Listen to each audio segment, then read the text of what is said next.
Doghouse Racing League is proud to be sponsored by Shoney's. Shoney's is today's all-American kitchen, open daily for breakfast, lunch, and dinner.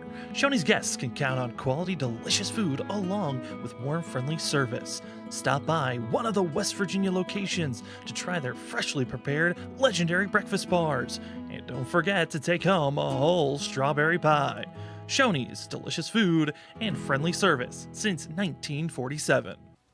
Are you looking for sports merchandise for your favorite teams, apparel, jerseys, headwear, hard goods, and looking to be involved with NASCAR? Fanatics is your one-stop shop. Fanatics is partnered up with all major professional sports leagues, as well as hundreds of collegiates and pro teams. Join them now at Fanatics. And if you use the link down below in the description, you'll be able to help out the Doghouse Racing League. While using that link, all commissions go to the Doghouse Racing League, which helps fund prizes and goods for the drivers out on track. Thank you so much for Fanatics, and enjoy the show!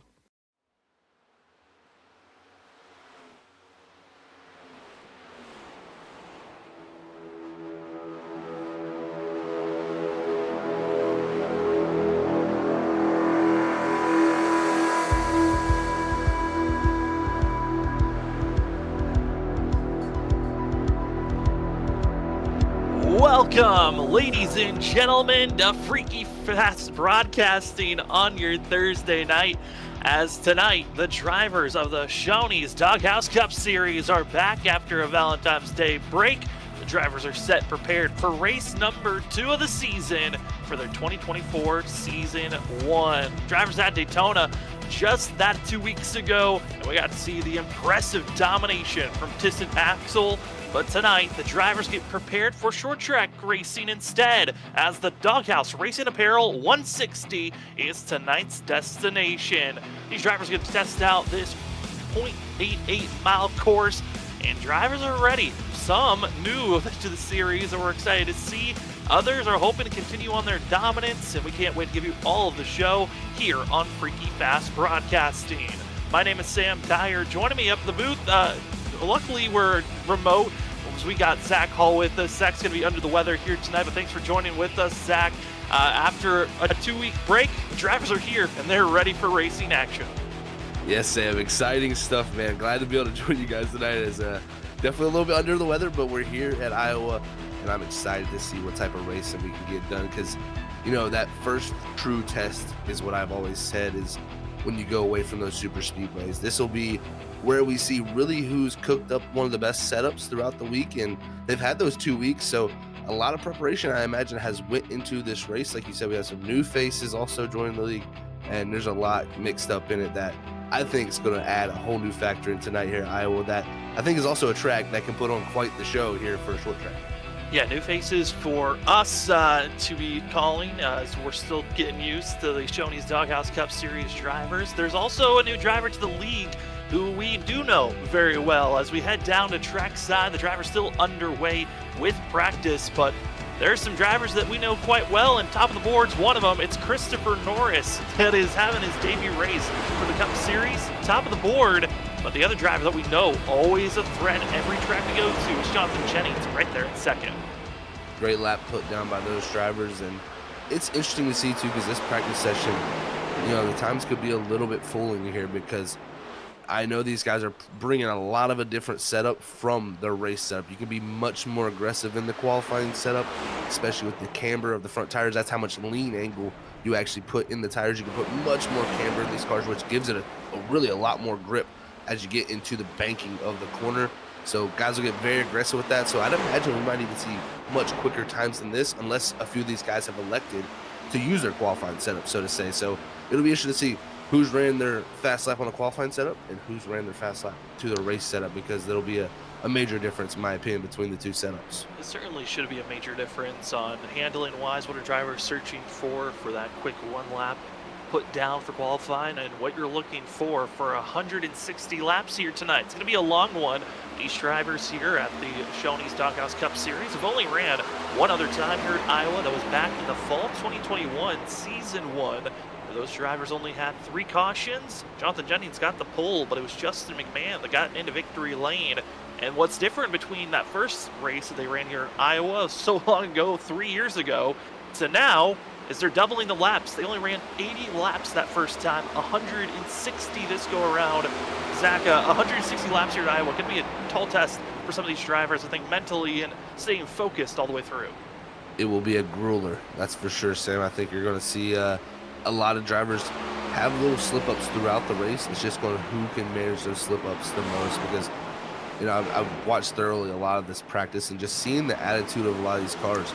I think this is one of the most fascinating things about an open setup league is all of these cars look to be handled so differently. Like, I've rode with a few guys on board, and it seems like this driver might be fighting just a little bit of a front end that doesn't want to turn, so that car's pushing out towards the wall on that exit and just not rotating well, but it's stable off the corner so they can really get back to the gas, while seeing a few other guys have a really pointy nose on their car, and they just really want to turn left when they get into the corner, and they really got to manage that slip angle through the exit. And these next-gen cars, they don't like to be sideways, so you got to find that real good balance, and that's what I think the real trick to the trade of building a setup like this is.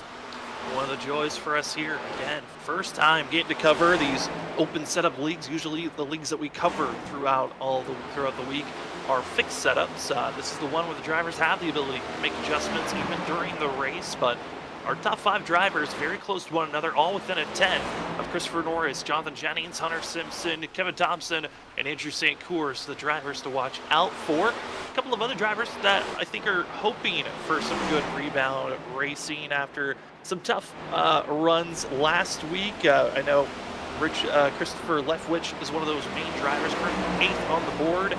Didn't have the strongest run 2 weeks ago at Daytona, but obviously Daytona's known for that mix-up and rebounding in the next race, Zach. I think there's a couple of drivers we could circle saying they just want to come back after this week break and just hope to get on the right foot for this next stretch of races that we have before our next break. It will be later on at the end of March.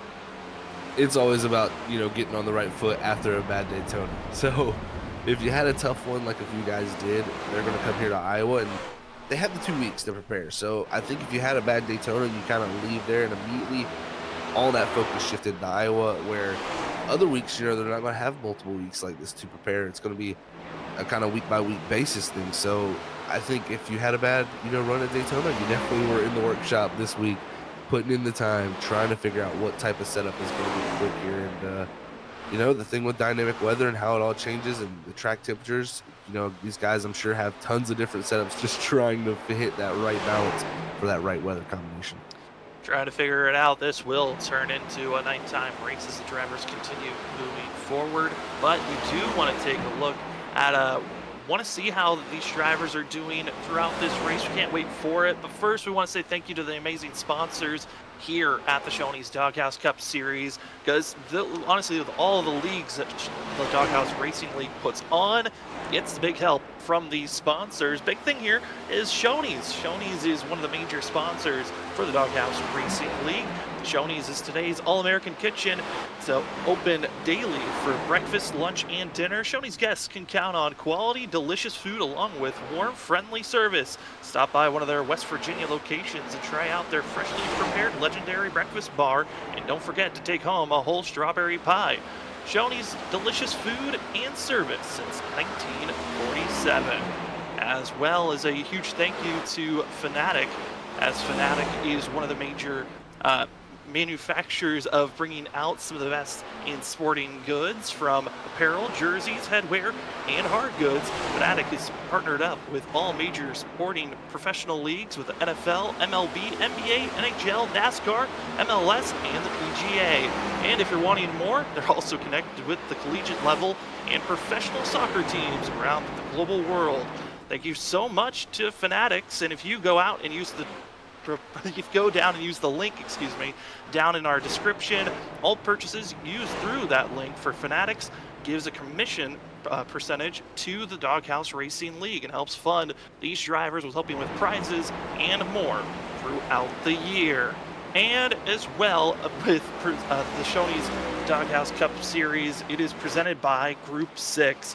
Rev up your brand's potential with Group 6 at every turn of the Doghouse Racing season. As your creative marketing powerhouse, we here fuel your success, accelerate your impact, and steer your brand forward towards victory. Group 6, where every race is an opportunity to outshine and outperform. Discover more at group6inc.com. Thank you again to the amazing sponsors. But Zach, short track racing, we're just about to enter qualifying. What are you feeling is the importance here for qualifying? Is it a big factor, or are these drivers still thinking about the race time? I think it is still a big factor here, Sam, with this qualifying order. You want to start up front, especially the size of the field we have. We have 33 next-gen cars here. If you don't put in a good qualifying effort and you start in the mid-20s or back in the 30s, you're going to have a long night ahead of you just trying to miss any little mishaps that do happen. So I think this qualifying is going to be super, super important. And they got 5 minutes here now to see who can put down the 2 best laps, put themselves up here up top. I think this is going to be a telltale sign of what we've brung here tonight when it comes to speed. Who's going to be up front after practice being over? It was Christopher Norris with the fastest time. Will the 83 be able to top his time, or will he just settle further behind? Or could we see Jonathan Jennings, one of the driver with the most poles ever collected? Will he be up top? And there's a few other drivers that we've seen, throughout the last couple of weeks of getting used to the Doghouse Cup Series drivers. We know that we've also seen Tyler Millette be fast. We've seen Jamie Horn be out there being a threat. Who else could be that major threat driver that could try to steal the show here tonight? As qualifying's underway, few drivers starting their first lap, and it's Jamie Horn that's going to be the one on screen starting lap number 1. And look at that, already to the top of the board while we're watching Jamie Horn. Here is the 91 of Jonathan Jennings straight off the get-go, 23.143 over Justin McMahon in the 24 right now, as Bill Gentry's going to jump up to third. Is now the 98 is going to cross the line. Remember the speed he showed at Nashville. So we're interested to see what he does here. His 7th on the first time around, 23.47. First laps for some drivers going to be their fastest. Others are hoping that their second time is going to be their fastest. And Jonathan Jennings has already finished both laps. It's going to be a 23.131 that drivers are searching for, as Hunter Simpson bounces up to second. We move over to Christopher Norris, the fastest driver from practice. Will he able to get up front and tackle and pass the time of last season's champion of Jonathan Jennings? Well, if you look at every stat, he is number 1 in practically every single one of them. And Christopher Norris, first lap, going to be 5th fastest, hoping for some extra speed on this second go-around. See if the second go-around works for him, as it looks like the 90 coming to the stop. There's the 42 to the inside. There's Corey. Looks like he's done his laps. Now we jump to the 17 machine here. Let's see what he's going to do as Richard Leclerc here. Going to see what his first lap produces, Sam. As some drivers have found the speed, as we're going to have now, I believe, Christopher Norris jump up to second on the board on his second lap. So close times up front. Yeah, our top 3 all within 500ths of a second of one another, keeping it very close, as Richard Leclerc, first lap, going to be 21st fastest for the 17 machine. Still has one more lap to go. Here's another fast driver to watch out for, Tyler Millette. We've seen in the past to be very quick at the short track of Nashville Fairgrounds. As the 94 have some special speed here to get themselves up front after qualifying. 24th fastest with a 23.762, wanting to get maybe a half a second, maybe 0.3 faster. We'll see if bouncing up is in the cards. It looks to be just slightly quicker for Tyler Millette, not as much speed as he was hoping for. It's going to be 22nd fastest for the 94 machine of Millette. There's a couple of other drivers, though, sitting in pit road, about to be tackling their first couple of laps. Here's Nicholas Shaw, going to be out on course as we wait and see where the 58 first lap, where will the placement be for the 58 machine? It looks to be a decent time for himself of 21st position. Very decent there for sure on that first lap. We'll see if this second one can pick up any time here from Nicholas Shell. It's interesting to see the setup, who does pick up time and who doesn't, because it seems like most picked it up, but some put pretty close laps on the first one. So some setups are just built differently. As we'll see where Shell's going to jump up now. It looks like a little bit slower on that second time around, so he'll stay in the 21st position there soon. As 3 drivers look to be starting at the end of the line, as no one else is going to be out on track that's going to be placing an extra lap down. And those 3 drivers going to be our Daytona dominant driver of Adam Gardner, not deciding to put a time down. Kevin Brown's not going to be putting down a time, it looks like. And Michael Mancheka is going to be deciding to start in the back for the 34 machine, deciding to just invalidate both laps. So It looks like our field about to be set and ready with 30 seconds left. Zach, qualifying's in the book. Practice practically in the book now. It looks to be Jonathan Jennings. There's no give up. This 91 we knew coming into this season was going to be the driver to watch out for, and already proving it once again, being up front.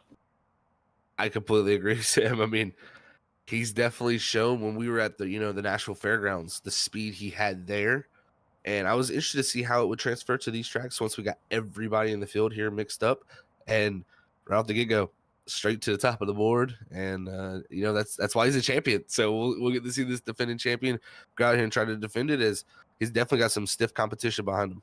Certainly does, as qualifying now is officially ended, and the field is set and ready for race number 2 this season, the Shoney's Doghouse Cup Series. Race number 2, it's the Doghouse Racing Apparel 160. The drivers are starting to grid up, so let's take a look at where the drivers are starting out here tonight. As your qualifying grid going to be by Group 6, it's Jonathan Jennings going to be taking that top of the board pole award for the 91 machine. Christopher Norris debut race going to be starting in 2nd. Hunter Simpson, another quick driver to watch out for, going to be starting in 3rd, with Kevin Thompson to their outside for row number 2. Last driver to win this race, it might have been 3 years ago, but still fast drivers. Justin McMahon starting in 5th. Then David Halsey, who's been hovering just outside of the top 5 all throughout practice, starting in 6th. 7th is going to be Cameron King in the 92. Andrew St. Cour is going to be in 8th, with Daniel Wilkerson in 9th. And finishing out our top 10, it's the 98 machine of Jamie Horn. Starting in 11th, it's going to be Gary Kloon. Starting in the 12th position, it's going to be the 4 of Bill Gentry. Mike Leftfoot's going to start in 13th. Eric Anderson's going to be here in the 14th position. 15th is going to go to Gary Armijo. 16th is going to go to Christopher Simon. 17th is going to be Chris Leftwich. 18th is going to be Eric Warman. 19th is going to go to Stephen Bonomo. And rounding our top 20 is the 41 of Andy Cork. In 21st position is the 58 of Nicholas Schell. Going to be starting in 22nd is Nicholas Atwood in the 19 machine. Starting in 23rd, it's the 14 of Mark Dumont.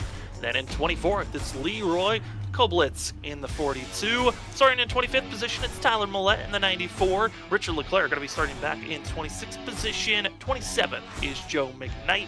Michael Hayes will be back in 28th spot. Driver had a great finish 2 weeks ago at Daytona. It's going to be back in 29th place. The 38 of Raymond Hanneman, going to be in that 38 machine.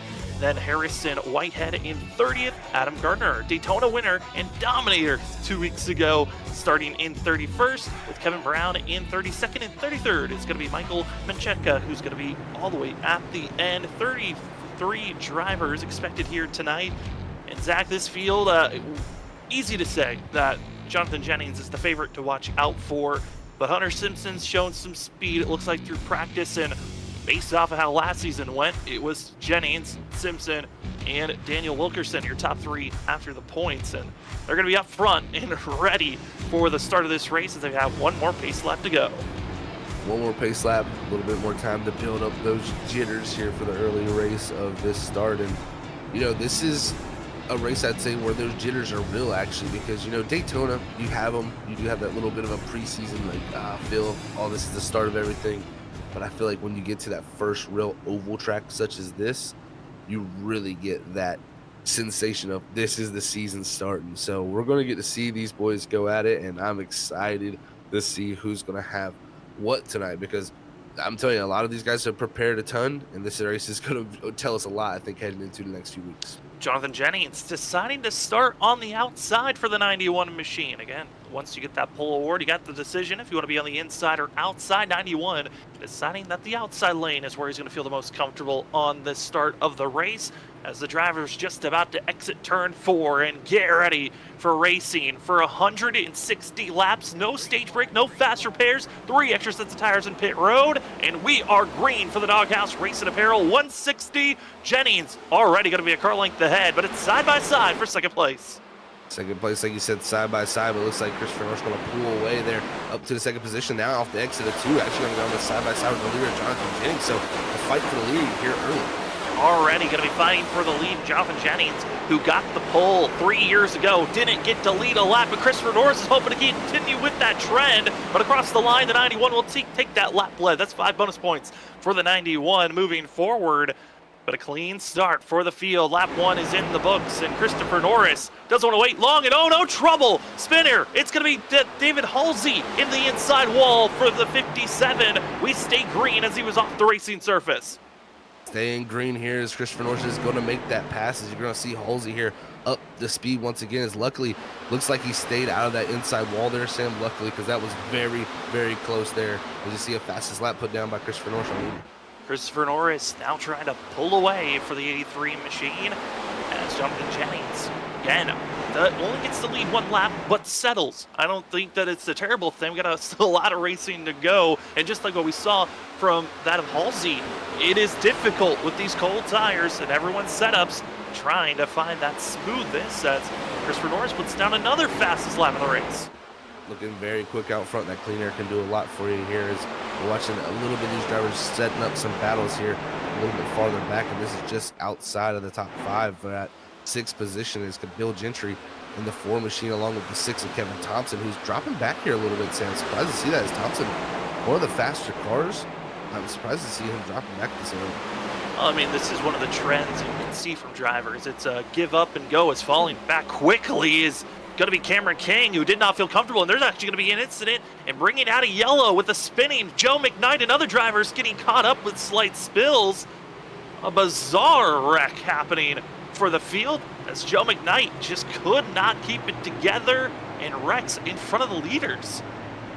Oh man, that was close right there. Is like you said, right in front of the leaders. As we're going to go back here and get a look and see how this all did play out here. As you see McKnight heading through 1 and 2, Sam, this track's very bumpy. It is a track that can really upset the car, and it looks like he got into the wall there off of 2 and just never regained control after that, and this hard collision into the wall. And Christopher Norris, he saw his night flash before his eyes.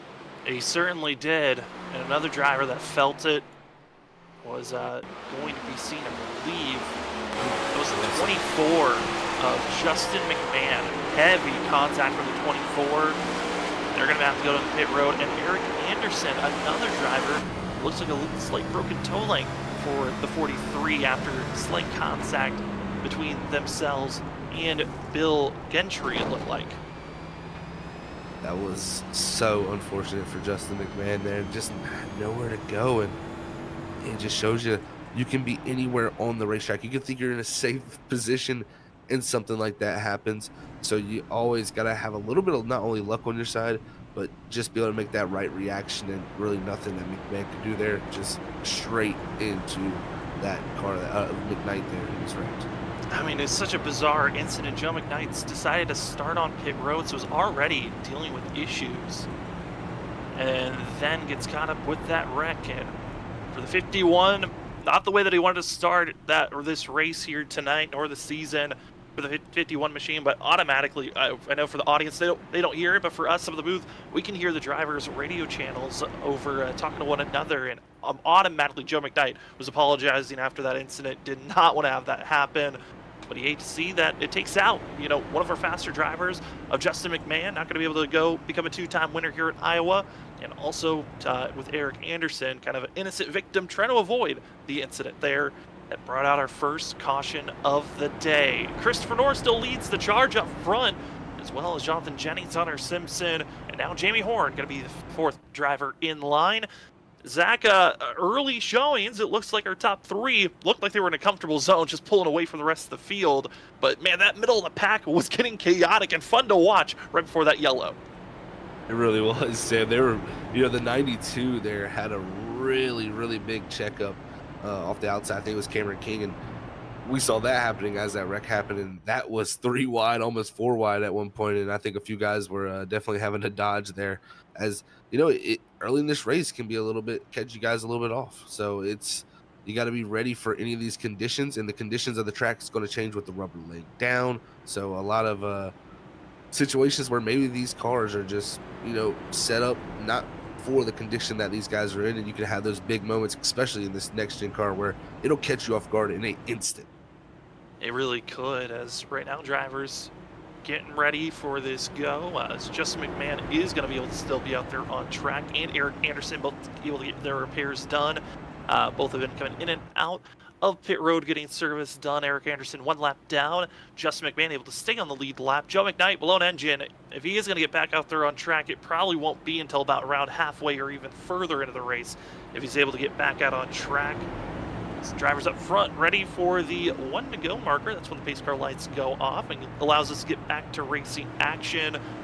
And at this moment, Zach, not a lot of information to talk about on, I think, big drivers to watch out for, but there were some decent movers so far. Jonathan, that of Jamie Horn up 6 positions, Bill Gentry up 7, Christopher in the 27, excuse me, of Simon going to be up 8 spots. Those are some of your biggest movers so far that are hoping to get their way moving forward. And also curious on the 57 of David Halsey. I was going to get ahead of myself, but after his spin, how is he going to recover now on this restart? That's very, very true. And I was just doing a little bit of math, just making sure that how fuel mileage is going to work out tonight, because 160 laps here. They only have 70% fuel load, so these guys are not, able to do a one stop. But with this caution right here, it put it in the realm of possibility, Sam. So if you did come down pit and top off here, I think you could make this race a one stopper. That would be interesting if it stayed.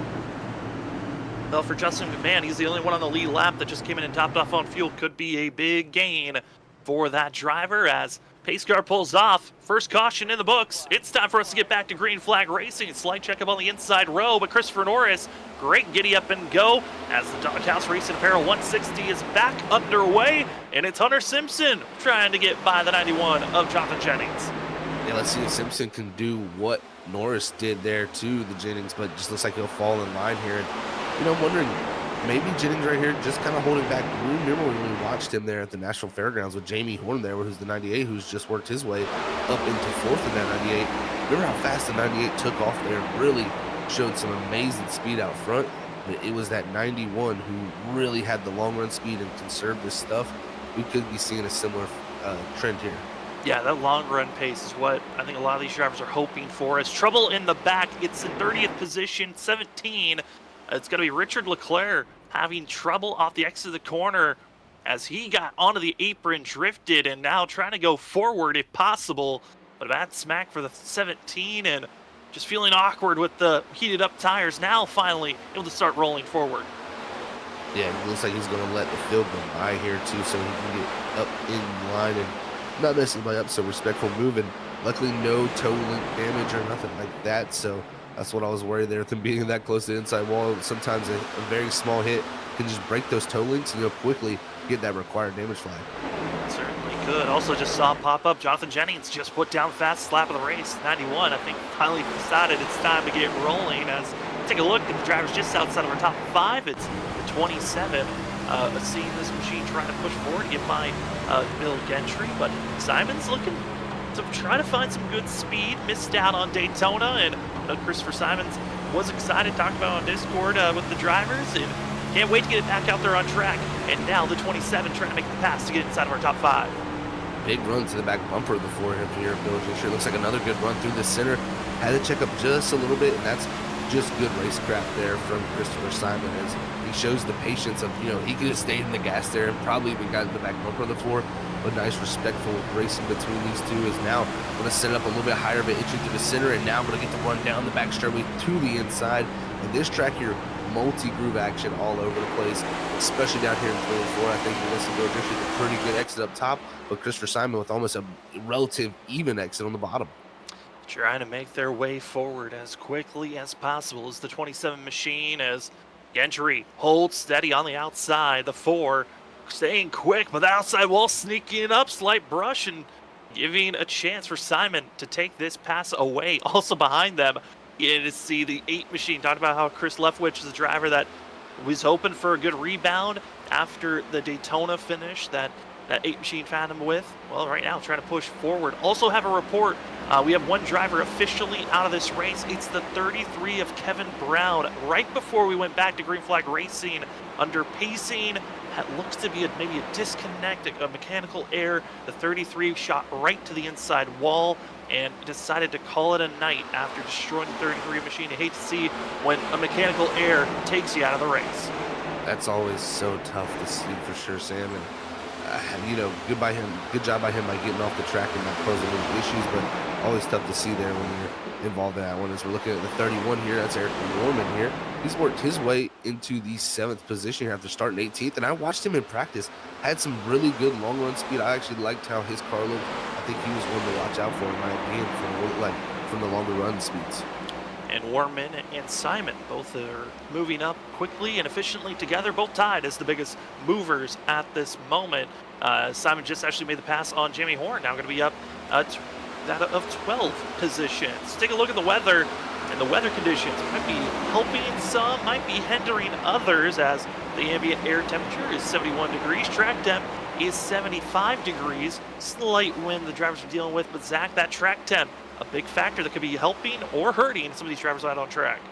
It really can change the balance a ton, man. I tell you, that number is so critical. When we talk about fixed racing, it can change things in that, because it does change the balance of everybody's car during the course. But it can change setups that are a little bit off. They can make it just perfect or go the exact opposite way. So you got to stay on top of it when it comes to track temperature. That has a huge factor when it comes to the balance of these race conditions. Certainly can, as we have now Gary Armio trying to get see inside of the battles of drivers that are just outside of our top 5. It's a 4-car battle now. Who's going to get 6th place? Chris Leftwich, Bill Gentry. Gentry looks to be just struggling for the Ford. There's a lack of speed for that machine, as he's running about a 1/10 to 2/10 slower than some of the vehicles that are around the 4 currently. But as we ride on board with the 7 machine, I mean, Zach, right out, very smooth is what this 7's looking.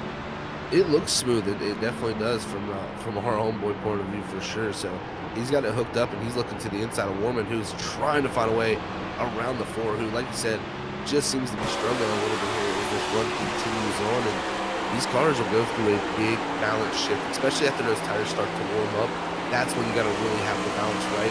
And maybe these guys are feeling like that cold tire balance was better than the warm tire balance is now. You're going to see Gary, I mean, he took 2 of those spots in one corner.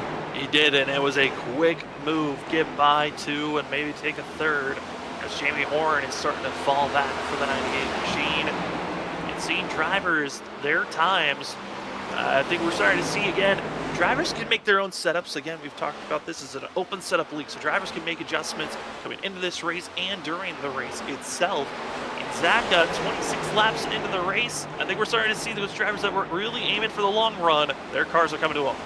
That they are. I'm looking at someone like a 27, Christopher Simon, actually one of the fastest cars last time by in the 27. He's ahead of this group we're here watching. This is 6th place here, Jamie Warren, who's trying to hold back the 7. And I think if the 7 gets in some clear check here, Gary, he will put down some really quick time. So this 7 machine, don't count him out. He's drove from 15th, and that's one thing I like to see is a lot of these guys have driven from really far back, just showing that maybe they made a mistake on their qualifying lap, and now they're showing the real speed of the race cars. And 6th place has just been the zone of drivers that are inside of our top 10 of where you're trying to make some big passes, or where kind of the emergency valve is.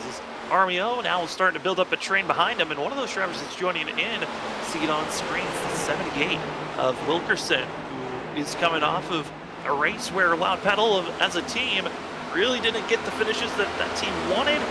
Right now we're going to see how can Wilkerson push forward through this wall that's starting to build in front of him. Heavy traffic, as it looks like Horn up here in the 98 starting to struggle, and I think that was his Achilles heel at the fairgrounds there, Sam, is really quick takeoff speed. He drove all the way up to 4th actually here in this run, and now starting to really pay the price there for taking off and sliding back into the clutches. And if you're Daniel Wilkerson, right now you're just searching for clean air, because you got 2 cars side by side in front of you, and that's why he's kind of running that second blue up in that dash, just searching for a little bit of air. These next gen cars love to have the clean air on the nose to help get that underfloor really flowing the air through and get that car sucked to the ground from the downforce. Also want to give a huge shout out to our producer, Robert Moyer Jr., giving all these shots, as he's also saw him bounce back to Mike Leftwich for a quick second. 60 was having some trouble, but this is kind of another catalyst of drivers that are right on top of one another, as we see Steve Bonomo, fan favorite from 2 weeks ago. As always, Steve's got some big fanfare as well. Starting to see a driver that's trying to move forward through this group. It's Tyler Millette, who just got by majority of this driver, the 94, up 12 spots at this time. And oh no, trouble behind, driver hard in the wall. It's going to be the 14 of Mark Dumont. Hard contact, that's going to bring out our yellow once again, our second of the day. Big timing for this yellow here because lap 32 of this run, and only 4 sets of tires here tonight, Sam. So 3 in the pits as we're going to go back here and look at the incident here on the racetrack. And it looks like we're going to have some major issues here heading down to turn 1. Down in turn number 1, trying to rip the top. A couple of drivers, this is where they haven't been feeling well, and I think maybe hit a bump and also just lack of rear end. Overcorrect, snaps out into the outside wall, and Justin McMahon can't avoid another one. The 24 gets clipped. This looks like slight damage for that 24 machine. Yeah, it looks like just some slight damage, but still after what he had received earlier, I think he's going to think this is a little bit better situation as we're going right on board with the 24, who it's sometimes you get this feeling as a driver, you're just the magnet for things, and when things happen in front of you sometimes you just cannot seem to miss it. And right here again, it's going to happen right in front of me, man. And look right here, just going to catch a piece on the right side of the car, and this is where the worst part's going to come, is just hits that right front again on the nose. It just continues to bounce up for the 24, but was making some good headway forward was McMahon before that incident, as drivers are getting done with pit stops, as a few drivers making a gutsy call here, Zach, deciding to stay out. We got 4 of them. Michael Hayes, Kevin Thompson, Gary Clune, as well as Adam Gardner, deciding to stick with track position.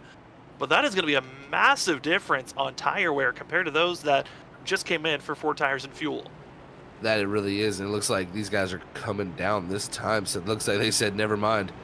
We don't want to stay out here with these old tires. Looks like Adam Gardner, I believe, is going to be the only one that stays out. So, yeah, looks like the 56 here, our winner from last week, he's going to be on there. Hey, taking any bonus points you can. Now, this series for the Shoney's Doghouse Cup Series, their point system is very different from what traditional point systems are now. They're going with the older NASCAR point system. So when you lead a lap, instead of 1 bonus point, you're grabbing 5 bonus points. So big points to be grabbed for this 56 machine by staying out and leading that lap. But now you're in a very tough spot because you've come into pit road. You're most likely going to get an end of the line penalty after you get your service done. That's exactly right, Sam. Yeah, if Gardner does come down this time, he will be getting that end of longest line penalty, which, I mean, he already started, in the 31st position, so not too big a deal. So we'll see if he elects to come down here, and that'll hand the lead back over to Christopher Norris, who is having quite the debut here, really showing some good speed there. And, the thing I was watching was lap times, the 91 and the 83. As we got farther into that run, they were the only drivers really keeping it under that 24-second barrier or right at it. So I think those two definitely got it dialed in as the run goes in. He certainly does look like it, as drivers are waiting to get that 1 to go marker, aware to place yourself. You want to be high, low, as Christian Norris is going to be that lead driver. Also, for Richard Leclerc, going to get that, looking to get a wave around, is the 17. Was not in a position to get the lucky dog, so for the 17 of Leclerc, going to have to take the wave around and hope for a quick caution, because they are one of the, is the only driver yet to pit currently here tonight. Yeah, he's going to have to stay out here and get that wave for sure, like you said. And, just got to hope for some type of caution here before the leaders catch up to him, because he will be at a pace deficit for sure. And this is on the shorter side of tracks. I mean, we're running lower 20 or mid 23s to high to 24s. So, if you're a second off the pace, it's only 24 laps it really takes before you'll go a lap down. So he's going to have to hope for some type of help here for sure, Sam. But definitely good to see him get back, at least on that lead lap. As it looks to be lap, going to be seeing the 1 to go marker given for these drivers. And the 17 is going to be finally able to take off and go. As drivers trying to get a discussion of where they want to be placed currently. Christopher Norris trying to figure out if he was going to be on the outside or inside, and it looks like he will be starting on the inside row for the 83 machine. A little bit of complication on when he thought he was going to be able to make that announcement when he could take the outside. Wasn't able to get it done just yet. As the field's getting ready for the green, we've find ourselves with 29 drivers on the lead lap. 2 have called it a night. Kevin Brown being the first. Joe McKnight has left as well, leaving us with 31 drivers out on track, but 29 on the lead lap as the pace car pulls off. The Doghouse Racing Apparel 160 is back underway as Christopher Norris taking off. And here's Hunter Simpson's chance to finally take the go, as well as sees Chris Leftwich shoving that 5 machine to make the pass. That he was. The 8 was on it right there. That really helped Hunter Simpson get going. And Jennings really just did not get going. He's actually got a car further back. That's Raymond Hanneman. He just went sideways down the back straightaway, and he's going to gather it up going into 38, holding on to that car. As Hanneman going to be having that trouble for the 38 machine. It falls now to 27th. Was inside of our top 20. We'll fall back even deeper into the field, but again, we stay green at this time. As our front 4 able to stay in line for themselves, but Eric Anderson, another driver having trouble, is a little bit squabbly here as the drivers are going back and forth between the 38 and the 43. It is definitely getting a little bit worrisome back here as these guys almost got into it, and they keep off one another. And we stay green here. Now you're going to see that 38 go by and try to get back up there where he was trying to be at. As Hanneman definitely not, the biggest fan of probably losing all that track position that he just gave back up. So see where he can work up to some. Also going to be seeing some other drivers. Kevin Thompson, we noted on the fact of a great qualifying time. Qualified 4th, now down in 4th out of 25th currently. And Rookie of the Year award winner from last season. Seeing the 45 of Gary back here in 24th, and hoping to find a little bit more speed. Kind of surprised that some of the drivers that qualified well, they are outside of the top 20. Another driver that, like we already know based off of damage, is Justin McMahon, but kind of surprised to see Gary and Kevin Thompson this far back.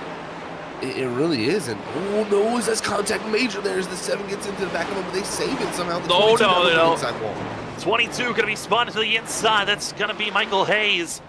As they are down on the apron, we stay green, even with that great spill, and the admins will now throw the yellow as Incident blows up there, coming through the corner, and just different mentalities of who wants to go through the incident quicker, as it was the 7 of Gary Armio that just had a super aggressive move and had no back off. It was all take, no give for the 7 machines. He goes for the aggressive pass, but then makes contact and slight spin. And the admins decide, all right, with the other drivers that went around there, let's throw the yellow and reset everyone up. Great save by the 42 there. Corey Koblentz was holding on for everything he had here. Is I think the 7 just didn't expect these guys to be going into the corner at that rate, and he just came in there way faster and just nowhere to go for him, and runs right in the back of the 42. They're actually going to save it, but it's the 22, like you said, of Michael Hayes, who's going to turn down farther here across, and he's going to come in contact, I believe, with that inside wall. As actually, I believe he stayed off of it. Yeah, he was able to keep himself on the brakes and just gave away from making any contact, was the 22 machine. But, you know, for the 7 of Gary Armio, he made a pretty similar aggressive move earlier on, trying to get by some of those drivers that were inside of our top 10. And when you're driving with drivers that are deeper in the field, got to be a little bit more aware of where drivers are at, as some pit stops will be made for drivers that are looking for their positioning. But, I mean, Zach, it's one of those things where this is short track racing. You got faster drivers that get set in the back. Their braking points are different from other drivers, and we find incidents like that. You're exactly right, and he's going to receive it EOL for that, so we'll send Gary to the back of the field here for that incident. But yeah, I think that's just the differences. That's what you're going to have it, especially open setups too, because I think if fixed, it happens due to, you know, sometimes some drivers are more comfortable with that setup for that week, and they're just quicker able to get into the corner. When it comes to these open setups, you can have a wide-ranging varies of speed, in my opinion, especially when it comes to entry and at which point of the run too, especially. So you get those incidents like that, I think, with open setups a little bit more, but I think the fun of it is just seeing the differences of, you know, who can go in that far with their car right now versus will they have to pay for it later. Some drivers in pit road topping off on fuel. Looks to be Kevin Thompson and Adam Gardner topping off on fuel. Richard Leclerc got the caution that was needed for the 17 to stay on the lead lap. And also will get fresh rubber, and actually going to have the freshest of tires of anyone on this next restart. So the 17 might be someone to watch out for that might try to crack into the top 15 if we're able to stay green. It's Christopher Norris, Hunter Simpson, Chris Leftwich going to be your top 3. That last restart, Zach, I mean, we knew Christopher Norris was going to get a great launch. Being the lead driver, you have that advantage of when you're going to take off in the restart zone. But Hunter Simpson got a great launch, but it was Leftwich that really shoved that 5 machine to place themselves ahead of the 91 of Jonathan Jennings. Hey, he did. I tell you, if you're Christopher Norris, you start on the bottom this time. The 8 might be, going the second, in my opinion, because he really was able to time that restart very well. And I think if we see that once again, Christopher Norris elects to take the bottom here, is it starting to seem like he's electing to do it as he stayed low for the majority of these pacing laps. But if he does do that, the 8, I think, might be up into the second position. And I mean, what a climb for him from 17th. That is an excellent job. Our biggest mover is Chris Leftwich. Other big movers is going to be, we talked about 27 of Christopher Simon and the fact that he's got some incredible late run speed, up 10 spots. Mike Leftwich, which is Chris's dad, going to be starting back in 7th place, up 6 positions. Other big movers, Tyler Millette, up 16 spots, the biggest mover so far this race. Definitely have had some big movers here tonight, Sam. These drivers have, that's one of the more surprising things, actually, I feel like, is I thought like the qualifying speed was going to be a more telltale sign of kind of the speed you brought with your race setup. But again, those setups can be so different. And maybe even some of these guys didn't even elect to bring a qualifying setup. And they said, I'll just run my race setup, and wherever it puts me, it puts me. I know the speed of it in the race. So that's kind of what I'm getting the gist of, because we've had a lot of guys really moving forward here from farther on back in the field, showing that, the race is completely different than qualifying. Certainly has proved it so far, as we are 47 laps in of 160. Still a lot of racing. Haven't even gotten to halfway, but certainly drama has already shown as this track is going to get darker as we're getting closer to full nighttime. The cooler temperatures that could be playing a factor on top of the colder tires the drivers have been dealing with when they came in for fresh rubber 14 laps ago. As we're about to get ourselves started for lap 48, Christopher Norris got started in second. He's been very quick, got the lead after our second lap, and has been there all race long. It's the rest of the field has to figure out how do they get by the debut driver of Christopher Norris, as Hunter Simpson going extremely wide as they take off, and it's go time. 83's already gone, and it's side-by-side racing for second place. Like we said, Leftwich, he was going to be on it, and it does seem to be that way, but can Simpson hold him back here off the exit of 2 and have the power run off the top side? But it seems like Leftwich actually going to be almost able to clear here, heading down to 3 and 4. He'll be able to clear, and now going to be trying to push forward for the lead position. A little over aggressive, it looked like, through the center of 3 and 4, but it looks like early going. In the short run, at least, this 8 machine looks fast, quick, and willing to use the rubber. Christopher Norris leads the charge. Slight side-by-side racing for 5th place and 6th, as drivers are trying their best to make these passes. But Hunter Simpson, he might have been passed on the initial start, but the 5's fighting back. 5 is definitely starting to fight back, as he's like, man, Leftwich, you might have got me now, but I think as the run goes on, I'm going to have your number. So he's going to try to get him back here at some point. But it seems like the 8 definitely very quick out the gates here on the fresh tires, and you can see he's going to put pressure on our leader here, Christopher Norris. He may have to worry about this 8 getting to the outside here. Trying to bounce that outside row, and the exit speed off of 4 has been there for Chris Leftwich, and Leftwich is now side by side as they go down into turn number 1.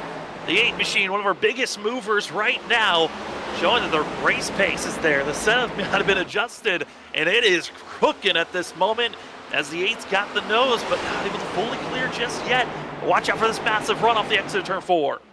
Here we go, side-by-side action for that lead, and the 8's going to make it done. Can the 5 follow him through? That's what I thought Simpson was going to try to do, and now the 38 going to slot in the second, but they've seen this second lane showing some speed here.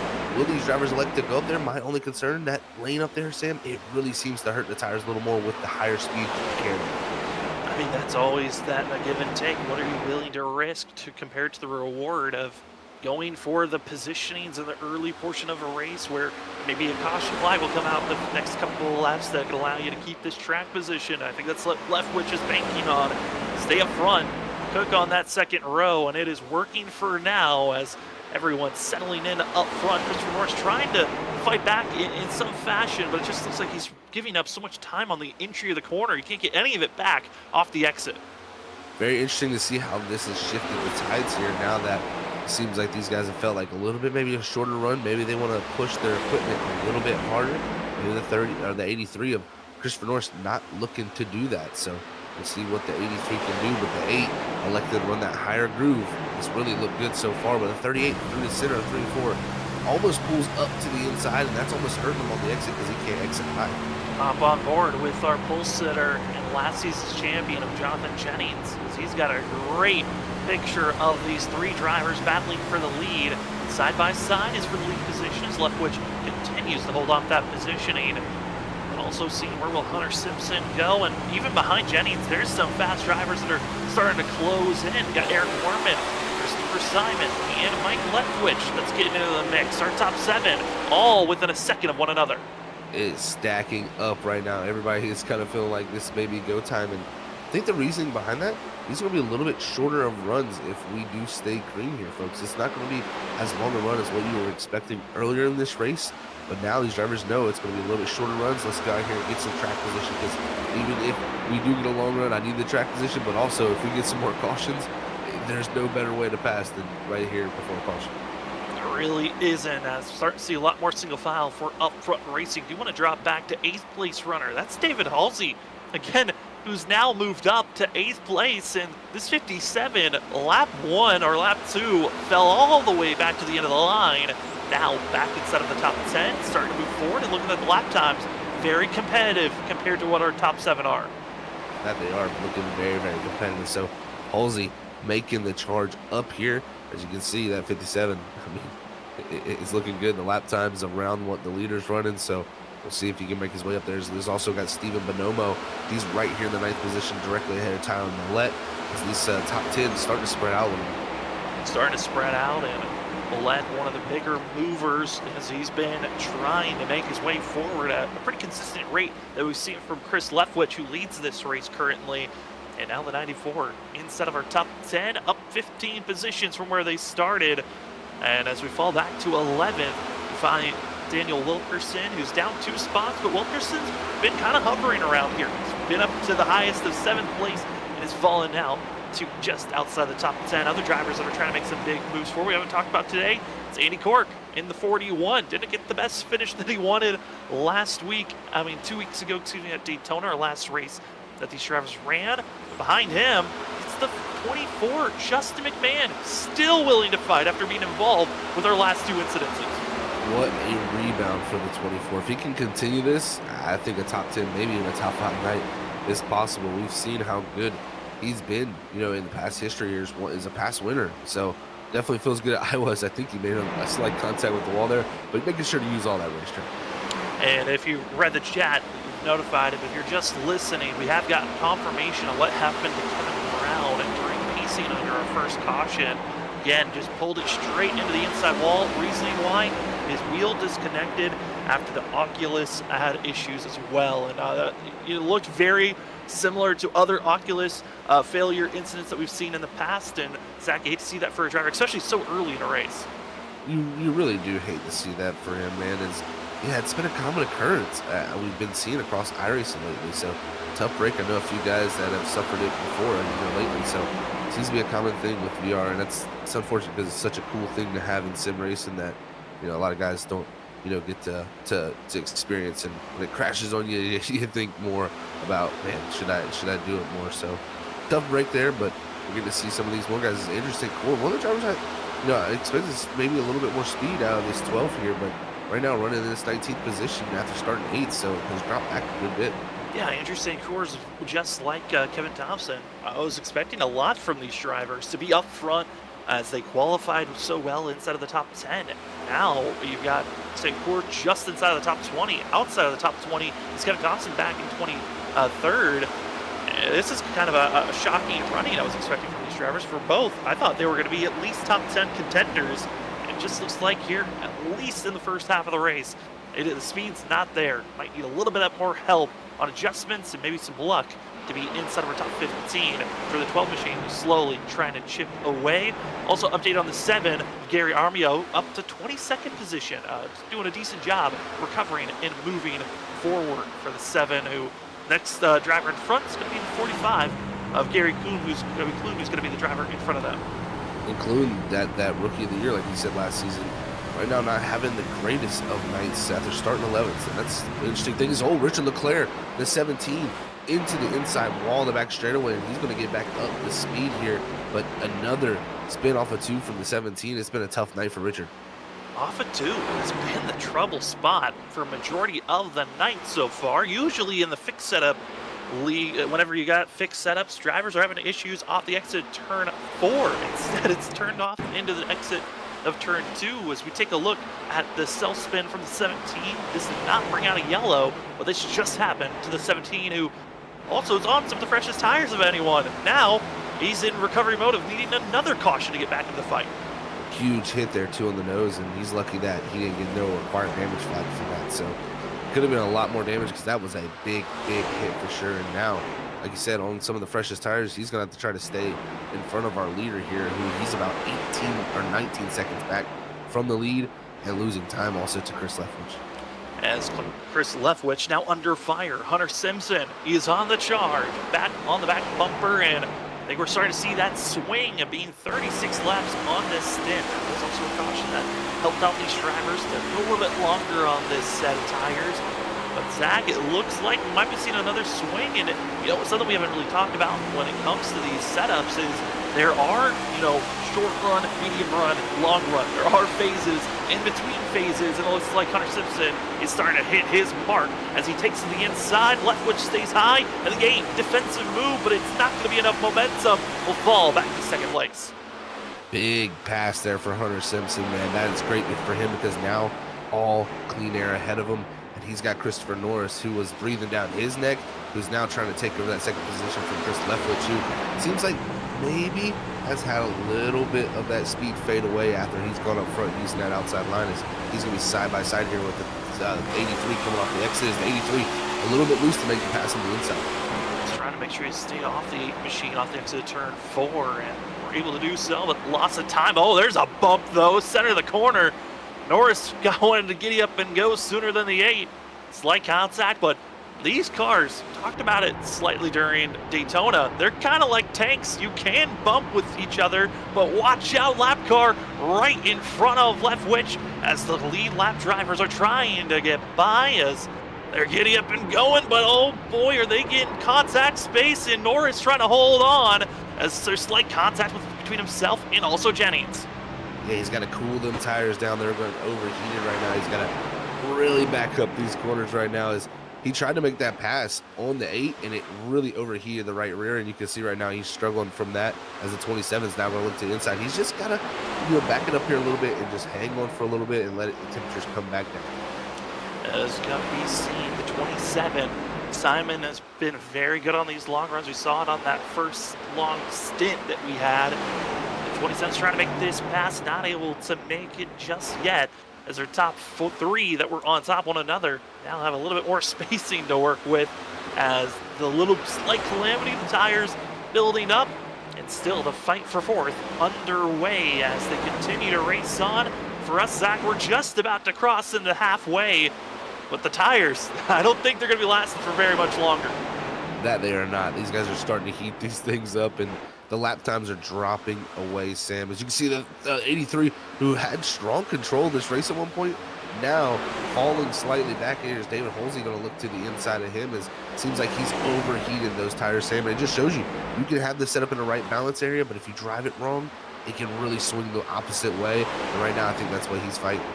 And the driver that has been, just willing to settle, you could say, waiting for the time to pounce, Jonathan Jennings. There's a reason why he's one of the most winningest drivers in this series and last season's champion, starting to put down some of the fastest laps. He's the 91 of everyone that's inside of our top 10.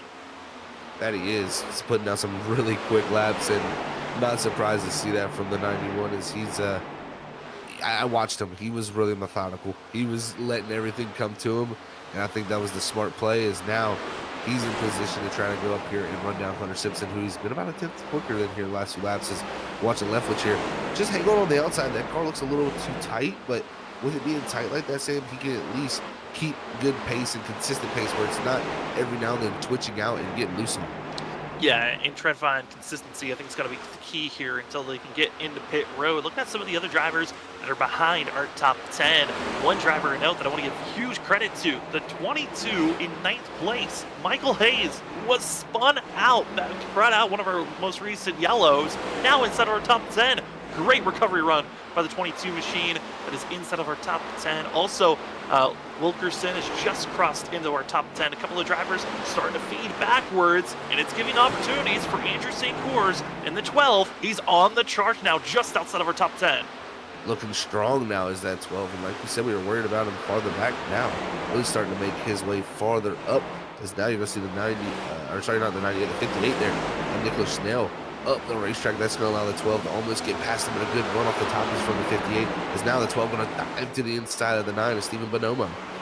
Diving it down low. Speed's there for the 12 machine. Went from just inside of the top 20 to now on the precipice of cracking into the top 10 is this 12.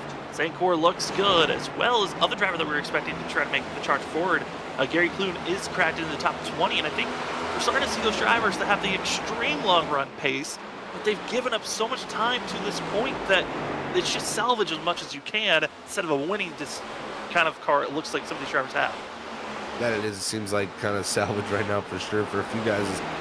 It's, you know, the balance is going a lot of ways for different people. Is, you know, we're watching the 12 get better. You know, others are getting worse right now. So it's definitely starting to change a little bit on the track, a little bit even, but also just maybe if you guys learned something, maybe made those right changes to keep up with the track. And that's something you got to have just with the experience of knowing what the track is going to do as the race goes on. Well, as these drivers are inching closer and closer to their pit stops, we've cracked over to the halfway zone, and this is usually when we take a break. So we're going to take our first commercial break of the night as drivers are hoping to stay alive until green flag pit stops. As here's your top 5 currently. It's Hunter Simpson, Jonathan Jennings, Chris Leftwich. You're also going to be seeing Christopher Simon and David Halsey. You're watching the Doghouse Racing Apparel 160 in Iowa for the Shoney's Doghouse Cup Series. Thanks for watching with us. We will be back right after this. Racing isn't easy, but experiencing it is. iRacing puts you in the driver's seat with the industry's leading sim racing game. Drive on laser scan replicas of the greatest racing circuits from around the world. Go head-to-head against other drivers chosen by skill-based matchmaking to ensure competitive racing at every level. Compete across all your favorite series. In officially licensed cars, engineered to deliver the most accurate driving experience possible.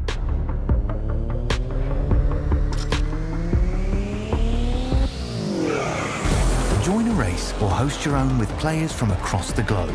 Race against the computer or in a league with friends. Feel the thrill behind the wheel. Visit iRacing.com.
get caught and defend. He's got the outside line for the second spot, and he can't hold on. Going the long way around, we're going to be 3 wide for the lead as they all come to the line. Who is going to take it in the end? And here comes Lockwood. He's going to make the move to the outside. Quinn tries to force him off a little bit, but there he goes. It's going to be side by side through turn 1. Will he be able to cover him off? He does. Weaving back to the left-hand side. Reynolds is trying everything. The kitchen sink is being thrown at it. They're leaning on each other. Coming into turn number 3. It's going to be a drag race through 3 and 4. Coming back to the line. Here comes Trish on the bottom. Bouchard's going to hold the inside. Tries to be the late breaker here. They're going to be side by side through the final chicane. They bang doors, but keep it clean. As they're still 4 wide on the run down into the back straightaway. Demerit's looking for a line as well. What is going on in Michigan? Novak into the fence. They're still beating and banging. Oh and to the line. He is much faster coming through there. Is there damage on Challenger? Apromitis is ahead. There's going to be a race to the line. Who is going to get it?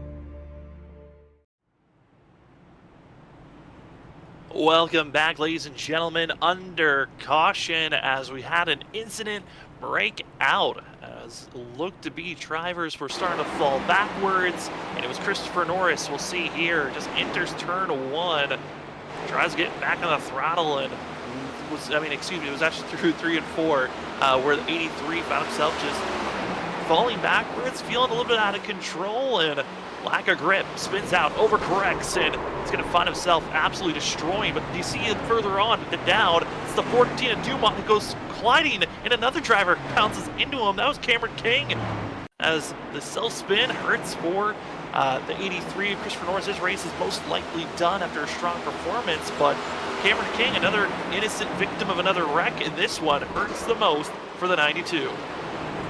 So unfortunate for Cameron there. As you said, the 14, just straight head first to the wall. And that's a next-gen thing right there, folks. These cars, when they get off the surface and they bottom out and do these things, they just shoot whichever way. When the tires do finally grip up, they just shoot that way. Looked like he had the right front, or the tires turned to the right, and when they hooked up, he went straight across the track, and just unfortunate for nowhere for the 92 to go. And such an interesting case there, because the 83 so strong out front, he got into the 4th place position, Sam, and it seemed like, I don't know if it was a little bit of panic and I've given up the lead or such, but it seemed like from there just kind of overworked the right side tires. The balance went away from him and could never, after those couple slides there in the 4th position, ever really get it back. No, he really couldn't. It looked like it was just a troublesome spot of never able to just calm down, cool off, and I think for a lot of these drivers, they were starting to feel that, feeling of the car fade away. Chris Leftwich, after pit stops, is now falling down to 3rd. But other drivers, they found new life through that long run. Andrew Sancour is inside of the top 10, 7th on this restart. Watch out on what that 12 machine is going to be having. But up front, it's going to be seeing Hunter Simpson, your lead driver, on the outside. Jonathan Jennings on the inside groove as they get prepared for this takeoff, for this restart. Thanks so much, ladies and gentlemen, for joining with us here on Freaky Fast Broadcasting, your home for Thursday night coverage of the Shoney's Doghouse Cup Series. This is only race number 2. We got more racing coverage next week. We cannot wait for, but it's time to get back to racing action as the Doghouse Racing Apparel 160 is back underway. And Simpson with the better launch, but defensive moves by Jennings. He does not want Chris Leftwich to bounce to that second lane just yet. No, he does not. We've seen what Leftwich did that first time. Is just going to be defensive here from the 91, because he knows you're very vulnerable. If you give up the outside line here, you're just very vulnerable to getting someone putting on your right rear quarter panel. And what happens then is they actually side draft you back, and you just cannot exit the corner, and that will make you overwork your tires. So I like this from Jennings. If you're going to pass me, go low. Go low, go attack, and make a different move than what you're expecting to do as other drivers trying to make their way forward. We got 2 great recovery runs on screen, but one of them is blinking. That's going to be David Halsey, but the 22, Michael Hayes, the other driver. How are they recovered? You keep on asking that question for the 22 and the 57, as they're both inside of the top 5. Both inside of the top 5, like you said there, making great recoveries for both of them. So that's excellent to see. As now Hayes here as we ride on board. We're going to take it to the low side. And this is the great thing about Iowa, in my opinion. You really get to see, like, where do you want to place your car to find the speed, and there's really speed anywhere to 3 and 4. 1 and 2 a little bit different, because down here you're going to see as you go down to the bottom lane here, there's some aggressive bumps right through the center right there. Look at upsetting the car. He's really having to work the wheel here, and look at that quick step of oversteers. That was a great save from the 22. Oh, that you had to really work it, that snapping seesaw motion. And the next gens, you do not want to be seesawing that aggressively, but Hayes keeps it together as we are running on board with the 22. I do have a report of some drivers that have really struggled under this last caution that came out. We already know about the Mark Dumont, Christopher Norris, and Cameron King incident. New driver, though, saw coming out of pit road right when we went green. It's Christopher Simon. Don't know exactly. We're waiting for an official report on what happened to the 27 machine. But he didn't, came into pit road, got a service done, but when he exited out, he had to come back into pit road for an extensive amount of time getting service done, which is placed now the 27, 3 laps down when he was battling inside of our top 5. You hate to see that for a very competitive driver. That's 2 that are now out of the way. You really do hate to see that. That is tough for the 27. He's going to need some cautions to get that all fixed up, and it's going to be tough with Richard Leclerc 1 lap down, Eric Anderson 2 laps down in the 26th position. So see how that all shakes out. Is now we're looking right around the 16th, the 15th place positions. This is Nicholas Atwood right in front of Jamie Horn and Bill Gentry. Is they got the 24 Justin McMahon, who always just seems to be on the rebound here as he's trying to move forward. Trying to move forward as Nicholas Atwood had a great qualifying day at Daytona 3 weeks ago, and was able to find himself qualifying up front, starting on the front row, and now here tonight, trying a different approach. Started back in 22nd position, now up to 15th, falling down to 16th currently, but Atwood at least in the middle of the field. And this is early in the season. A lot of drivers, it's just, maybe had an off step during our last race at the start of the season. Just find any type of footing throughout this season. It looks like for Atwood, the worst race in the world, and right in the middle of the field. Yeah, right in the middle of the field, like you said here, is he's got the 98 of Horn right on that quarter panel. It looks like Horn's going to clear him. Is Atwood, I think, here says, go ahead, man. I don't want you on the outside. That's a hindrance. If you got to run to someone's inside, sometimes it's better just to let them go if you can slide behind them, because you got to really just keep the wheel pinned down to stay to the inside of somebody, and that sometimes can really overwork those right side tires. And we see what happens when you overwork the right side tires. The balance of your car can quickly go away from you these next changes. As we are now with 50, with 50 about to be closing in closer. 60 laps to go, now make it 59 laps to go here tonight at Iowa for the Doghouse Racing Apparel 160. It's been awesome racing all around. A couple of incidences of drivers just losing the rear end off the exit of the corner or through the center. One driver, though, that shocked us, but I think put in a much better position for this next run. Watch out for the 12 machine of St. Cours. What is Jamie Horn going to do differently here? A much quicker short-run vehicle in the 98.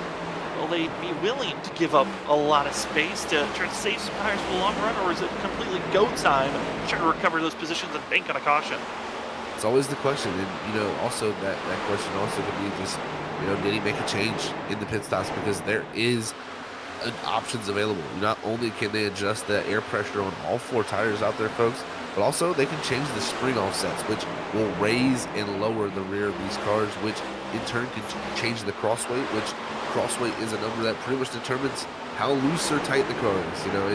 If you got more cross weight, it's going to be a little bit tighter. If you have less, it's going to want to turn more. So it's really one of those factors that you can make those changes, Sam, and sometimes those can be the bottle changes that can take a car that was a short run car and kind of balance it out a little bit better for a moment. Certainly can, as we take a look at the 9 machine, Steve Bonomo, currently in 8th place, not a bad position, trying to catch up to Mike Leftwich, who is trying to get by the lap car of Eric Anderson, who's been struggling here tonight. But another factor, Zach touched about on air pressure. They've only got one more air pressure adjustment that they could make, or stick with what they've got, as the field was only given a total of 3 sets of tires to work with here tonight, and majority of the field has already used 2 of their sets. There's just one more sitting in pit road for tonight's race, and that could be a critical time on when you decide to come into pit road to use that set. That's very, very true. And if a caution was, say, to come out here in the next few laps or so, that'd be a tricky situation, because you're sitting here nearing 50 laps to go in this race, do you put on your last set? Because if you don't put on that last set and it goes green, you're going to be saying, why didn't I put on that set? And then it could be roles reversed. So we'll have a lot of definite strategy going on, but they're definitely going to also have to make some type of green flag stop here with the amount. Actually, sorry, I believe we're going to be right within the window, actually, Sam, here to make it on fuel. So this might be a full about 73, 74 lap run out for us. It's going to be close. They are going to be, I think, about 5 to 6 laps short. So they're trying to fuel save, might be able to stretch it out just enough as they continue to find their way moving forward. David Halsey again, lap 2, found himself spinning out in front of the field. Didn't bring out a yellow, but fell all the way to the end of the line. Has been a complete come up of building back to where he started here tonight. Halsey qualified in 6th, up just 1 spot from where he qualified, but based on how this race has gone, it's been a great recovery for themselves. Also, Eric Mormon up 14 positions, Chris Leftwich up 14 spots. Both of those drivers have just as incredible runs in front of this 57. Really having some incredible runs for sure, Sam. And, that's what it's all about here. Like you come into this season and you hope that you've made the changes to become, go up that list, so to say, in the standings. And it's like a few drivers have definitely worked hard on this off week here, and they brought some speed. As Orban, again, I watched him in practice here, so right on board with him. He was one of the drivers I felt like had a pretty good balance on this race car.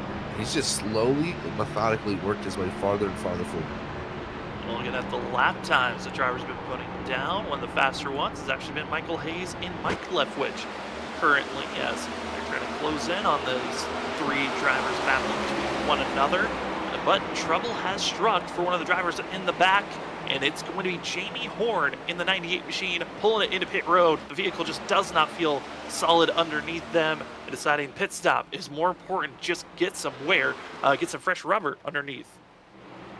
Yeah, he was struggling really hard, just running the outer groove. It seemed like couldn't tell if the car could really turn well for him. So it seems like that was the trouble spot for him, is he'll try to come down here and get some tires. And this is, if he doesn't feel like they can make it on fuel, this is within the realm of when you want to make a pit stop. So we'll see how this works out here, as the 98 just slid through his box just a little bit, had to back up here for this crew. Having some slight issues, but the battling for 3rd place starting to ramp up as Chris Leftwich and others starting to find trouble as they are getting by lap traffic. And I think, Zach, that's been the toughest thing here tonight, as Jamie Horn has called it a night, has decided to put it back in the garage and also leave the session. You can see that for the 98 machine that had some great short run pace, but just not there. But the battle for the lead starting to heat up, and the battle for 3rd place starting to ramp up between these drivers as we're inching closer and closer to shootout range of, do you think about just saving the fuel? Do you just push it as aggressively as you can and hope maybe you got enough fuel to the end of this race? That's the question, Sam, that these drivers have got to ask themselves. And yeah, like you said, you got the battle heating up for 1st and 2nd, 3rd and 4th. Well, here's 5th, 6th, and 7th for Mike Leftwich right into the battle. As there's really drivers from 3rd all the way back to 7th, only a 2nd separating this group. And you can see here from Leftwich, it's a gag.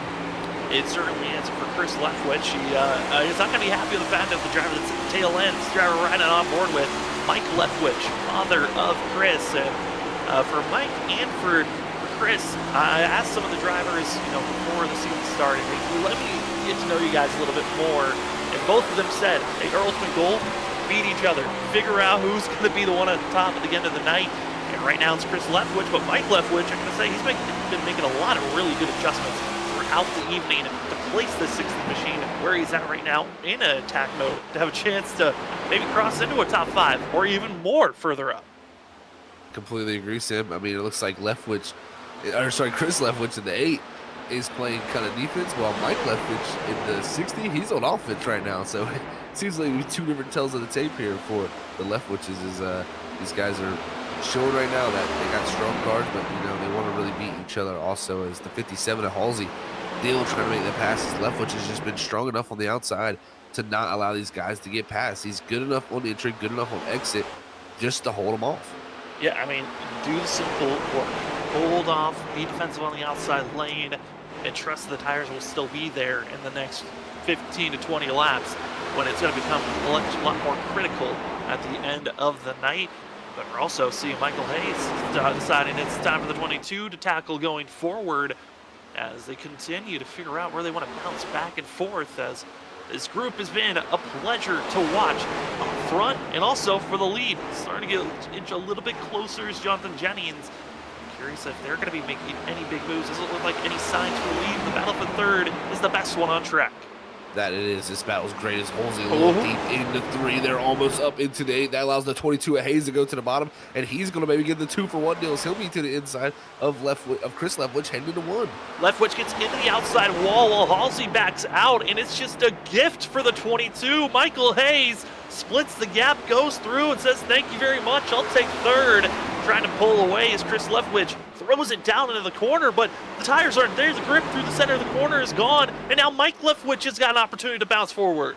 Look at this. Mike Leftwich showing speed on the bottom, and Halsey knows he needs to get past the 8 because right now he's brought everyone, even Daniel Wilkerson, he's driven up here into the top 8, and he's right here in the battle to the inside of this 31 of Foreman. So it is all heating up.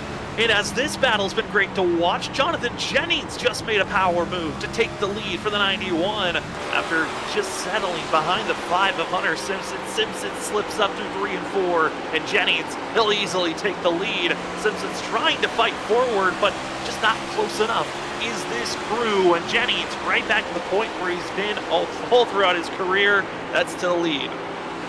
Great move by the 91, just methodical as you could ask for. As now we jump back to the battle here on board with the 60 of Mike Leftwich up top into the outside wall. That's going to check it out. Warman's going to be 3 wide in the middle, and you're going to have Wilkerson on the bottom of the 78. Daniel Wilkerson's making this thing work for that 78 machine. Came up third in the championship hunt last season for the 2023 season 3. And Wilkerson is just slowly, methodically keeping himself out of trouble. And the under the radar racing has placed this 78 machine, who thought maybe a top 10 was the max he was going to get in a finishing position, to now being solidified in 5th place, and maybe even has enough speed to take 4th away. This is so impressive. What a change. Wilkerson has just found something, and it's the longer run, I think, Sam. He's just been patient, let everything come to him, and a lot of these guys are just starting to struggle.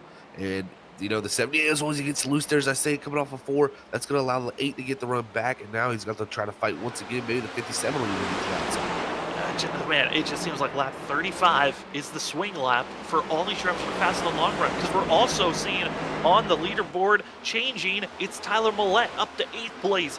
Andrew St. Cour, who started on 7th on the last restart, he fell all the way back to 13th, now has climbed up to 10th. We're seeing those drivers, it's go time. They've got to make this push forward as we're inching closer and closer to 30 laps to go. This is crazy. From the 4th position all the way back to 13th, it's only 2 seconds separating this group. These drivers are all on top of each other, and the 2 out front, Michael Hayes have kind of driven away. This battle's still heating up as Andrew St. Cour trying to take advantage of this. And look at this 3 wide to the bottom. So much rolling speed from the 12 that he's going to almost drive up into the 6th position. Well, in one instant, you're seeing it's Daniel. Oh, boy, contact as the 57 goes down into Warman. Warman holds on. Halsey bounces the outside, losing even more ground and reaping the rewards. It's the 12 of Andrew St. Cour that continues to just battle forward, as that of Halsey just is struggling for the 57. The outside wall is just sneaking up on a lot of drivers, and out of nowhere, another driver that just popped up, the 7 of Gary Armio, who's been fighting in the back all night long after getting an EOL penalty. The 7's back in the top 10. What a rebound for these guys, man. This is so amazing to watch. And also just the difference in speed as the run goes on, it just shows you if you keep care of your equipment, it a lot of times works out. As the 7 here, he's got that 57 to his outside, the 60 right behind him, and now also I think you have the 20, or no, sorry, this is a lap car coming around. There are a few drivers that are catching up, ripping the top. Is going to be the 6 machine. Trying to make this way forward. That is going to be Kevin Thompson, who we haven't really talked about all night long. He was back there, one of those drivers that we said maybe he would get top 15 if he was lucky. Just crosses over to the top 10. Mike Leftwich's machine is gone. It's toast. The tires are struggling. And now under fire to watch out from other drivers making the move. There's the 24 of Justin McMahon, who was caught up in 2 early incidences, lost the front bumper early on. Now going to be moving up to 13th, but one of the fastest drivers on track right now. It's the 19 of Atwood in 11th place. He's running about 2 to 3 tenths faster than even our leader at the moment. And I look at the guy in 4th even, Sam. Andrew St. Cyr, 24.296 to our leader's 24.50. So, I mean, that's a good margin right there. I mean, he's still 7 seconds back, but this race goes green. We start worrying about fuel. Guys like Atwood, guys like Kevin Thompson, who are showing speed here late in the going, who saved their stuff, they may be able to, make something happen here. I mean, with the racing that we're seeing, the fall off for the drivers that have the quick short run pace, I'm going to be concerned if we're able to even stay green, as they'll be 3 wide once again. Kevin Thompson, Eric Warman, and Tyler Millette. Millette stays on the inside groove, trying to make his way forward. Atwood's going to follow in suit. We're almost stacked 4 wide as Chris Leftwich stays in the wall, letting the 6 go on by of Kevin Thompson. And everyone that maybe didn't qualify where they were hoping in the early going, falling away. And Atwood, the aggressive move through the center, trying to keep his foot in the throttle, but has to back out. Wow. What a moment. There's so much center speed for the 19 here. Look again. Look at the center speed, folks. Just really able to roll through the bottom. Got to the 94's quarter panel and almost had to check up there just to make sure he didn't run back of him. So this 19 definitely looking very quick. And it just shows you, I think some of these guys have definitely reserved their equipment as the 19's just not able to get underneath that 94. So he's going to get a little loose for Tyler Millette. Getting a little loose for Tyler Millette. There's also another gaggle of cars for 14th place. They're starting to pack on top of one another. But Atwood, Millette's not going to survive very long. Atwood needs to make this pass because that 19 is just too fast through the center of the corner. He's going to run them over. And also Armio's trying to get his way through as it's just a constant hope, pressure, and move, bump. Atwood almost gets to the inside quarter panel, but has to back out. This is a wall, and this has to be so frustrating for a driver that was one of the fastest before he got trapped here. And he's trying to make the 94 go, but he's bumped to the 94, so he can't get going. And this is tough. He's going to dive 3 wide here, 3 wide to the inside.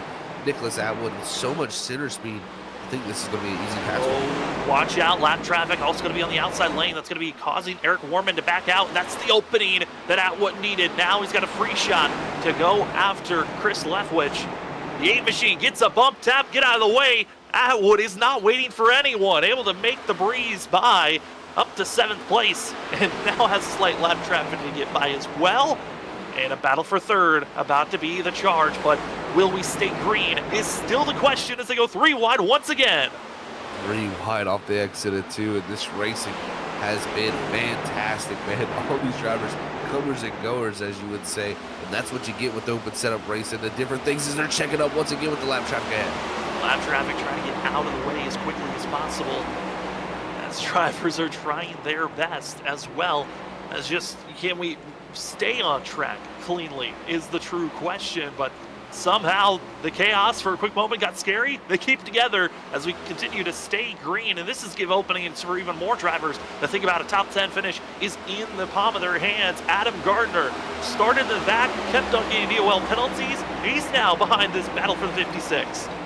Wild stuff. And look at this 7. He flew into the picture. Now the 56 and Gardner, like you said, he's coming into the picture.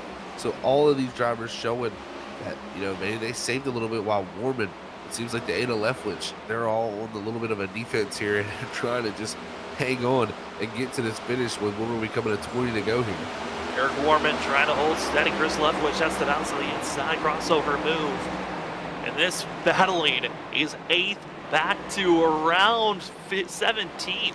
Is this cluster of drivers that all still have an opportunity to try to get a top 10 finish, as Adam Gardner trying to get by Tyler Millette, which Millette has been one of the better drivers to cut through this field at this time, but with less than 20 laps to go, picture for the lead looks to be all Jonathan Jennings. There are still signs that St. Cyr could make a run, but it's going to be around 5 laps to go if he's there, as Adam Gardner trying to force it 3 wide, not able to do so. Leftwich backs out of that incident. And it's just so close, hot, heavy racing. But Zach, this is what the Doghouse Racing League can do. They love to keep green flag racing in the middle of the pack, always giving the best show.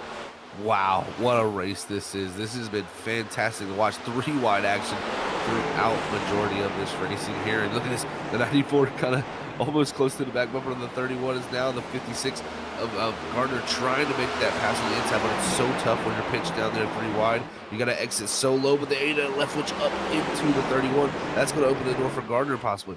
3 wide, 2 wide, and they were looking like a Christmas tree for a second there, but they'll stay 3 wide. Gardner trying to put the pressure on Leftwich to push him up into Warman, and Warman gets set up to the outside wall. They'll keep it together 3 wide again, and it's going to be the 45 out of nowhere. Gary Clune, he's going to take 2 spots for free. What a job by your last season's Rookie of the Year. Now he's going to dive to the inside of the 31. He'll take the 9th position and follow Adam Gardner through. 15, 16 laps to go for Jonathan Jennings, but I don't know if he's going to be able to hold on for that spot. I'm watching the time right now. 3rd place runner, Andrew St. Cyr, he's 2.5 seconds back from Jonathan Jennings, but for the last 3 laps, he's been closing in quickly. I think Jennings might have finally saw the times and now has hit the go button. That closing rate has slowed down, and they are running identical times now. But man, was it closing in quickly with St. Cyr. He was about 7 seconds back. It's now down to 2 seconds, the difference. And he is here. He is on the back bumper of the 5 machine, knocking on the door for second. And that last time by for Jennings, a 24.907, a 24.54 for Core here. So that just shows you we're looking at almost a 4 tenths of 3, really the 3.5 tenths of a second difference. That's enough here with the amount of time Sam he can still catch.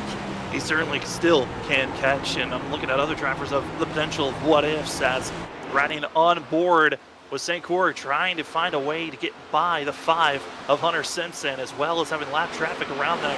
That's going to be Bill Gentry, who just came to pit road and got service, has fresh rubber, and is trying to get by and unlap himself to be one of the first drivers 1 lap down, as well as utilizing lap traffic as a pick as the 34. It's going to be Michael Mleczka gets used up, and now up to 2nd place. It's Andrew St. Cyr, but where will Bill Gentry go?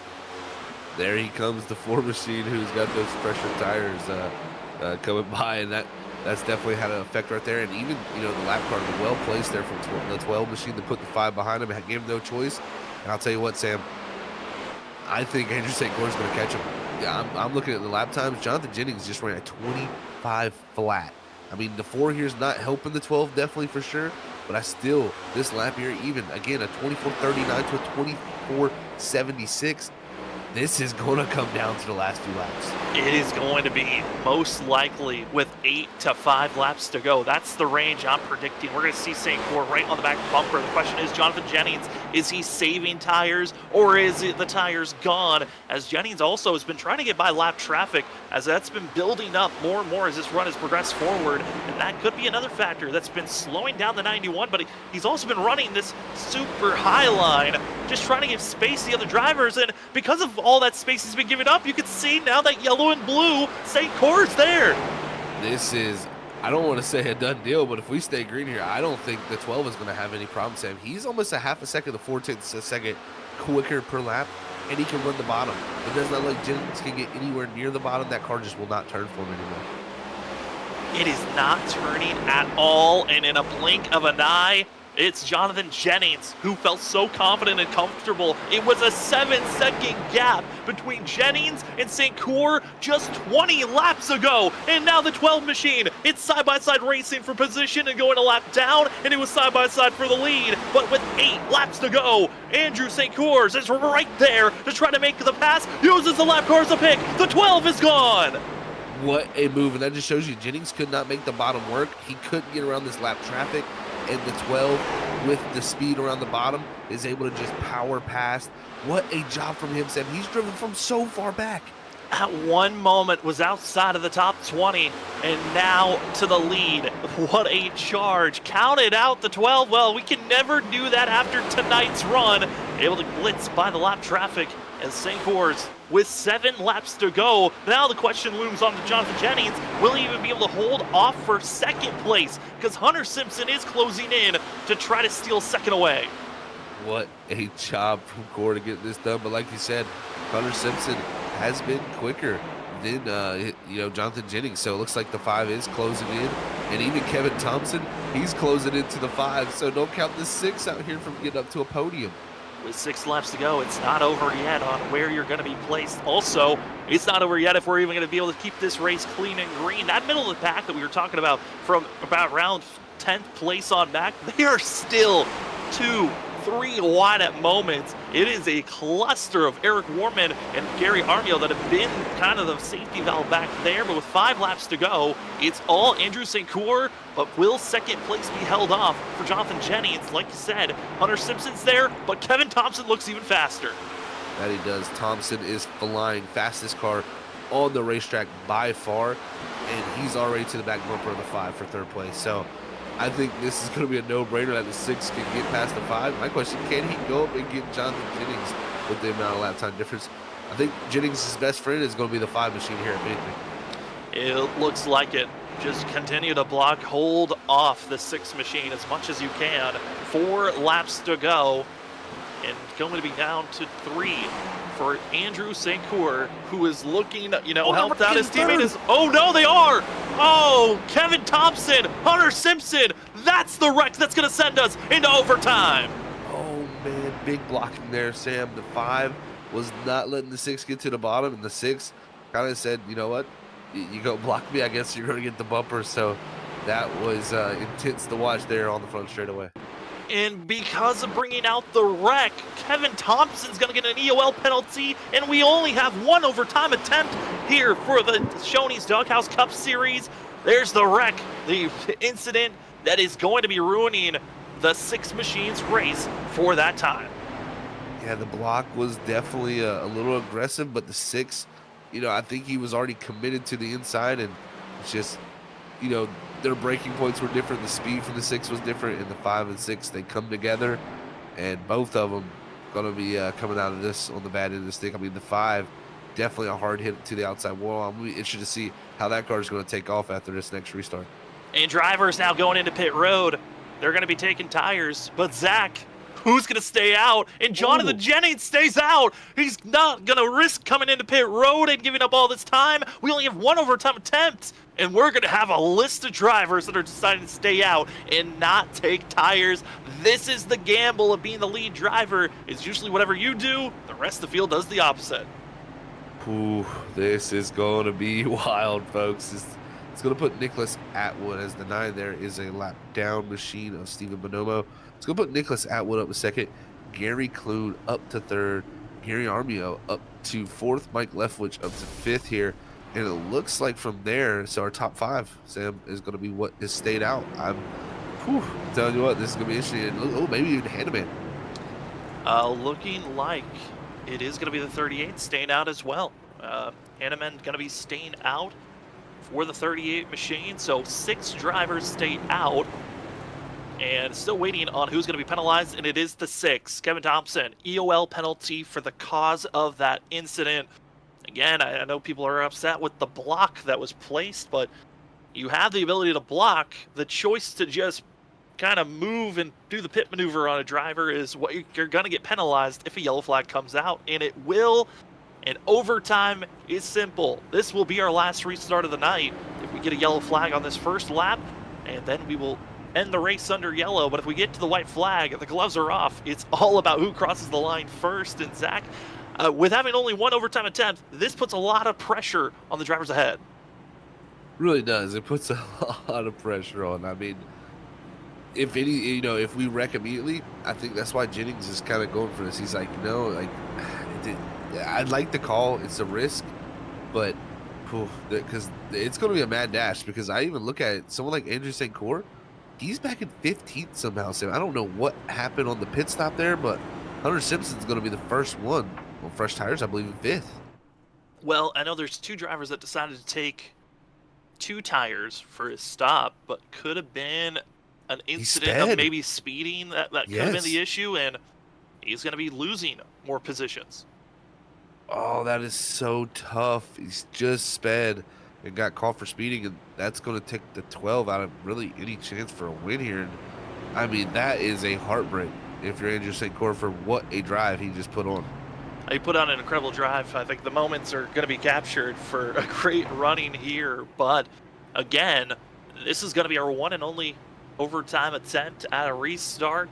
if we get a quick caution, Zach, with drivers that are on 74 lap old tires compared to those that just got fresh rubber, it's going to be a test of wheel spin at first, and then do the cold tires have even enough grip to attack the ones with fresh rubber on these first couple of corners?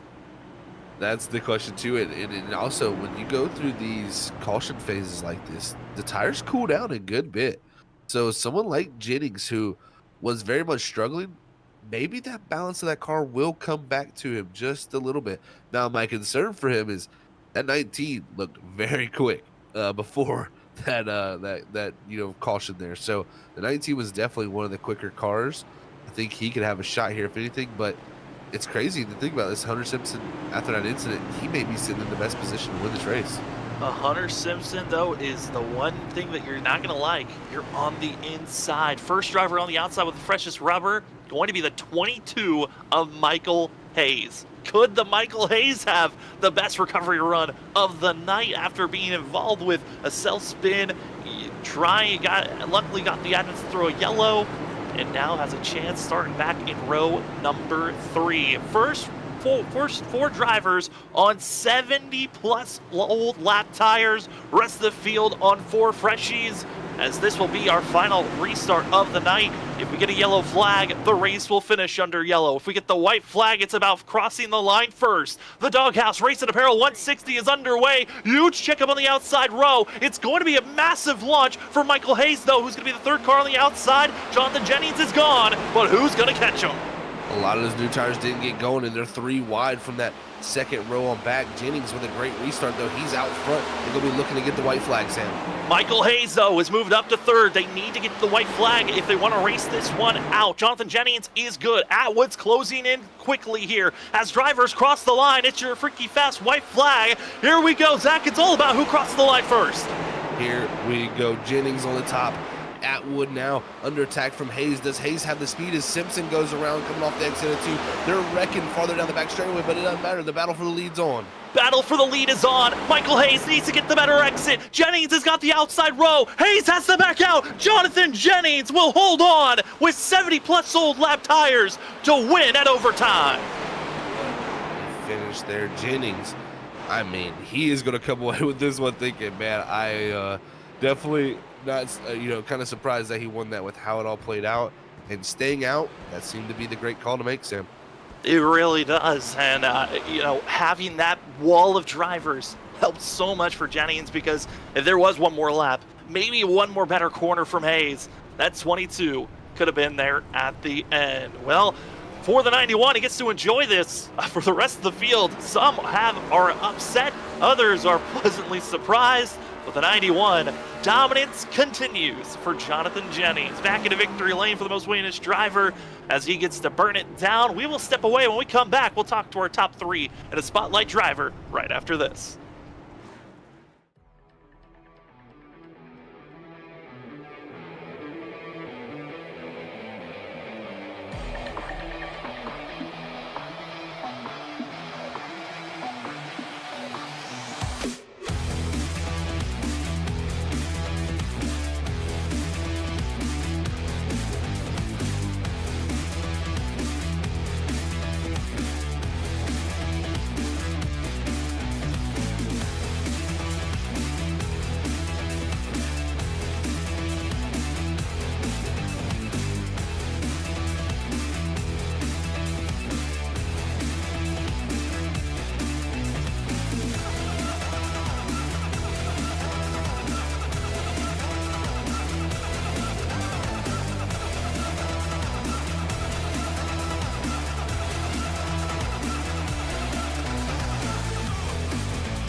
Welcome back, ladies and gentlemen, to the post-race show on Freaky Fast Broadcasting for the Shoney's Doghouse Cup Series. Race number 2 is in the books, and the Doghouse Racing Apparel 160 is going to be going to Jonathan Jennings in the 91 machine, but we actually are going to have to hold on for one moment as we're not able to move the drivers. So we're currently not able to talk to the drivers at this time. We will hope to get this fixed currently, but instead, I mean, Zach, any of your thoughts on how this race went as we hope to get to the drivers here shortly?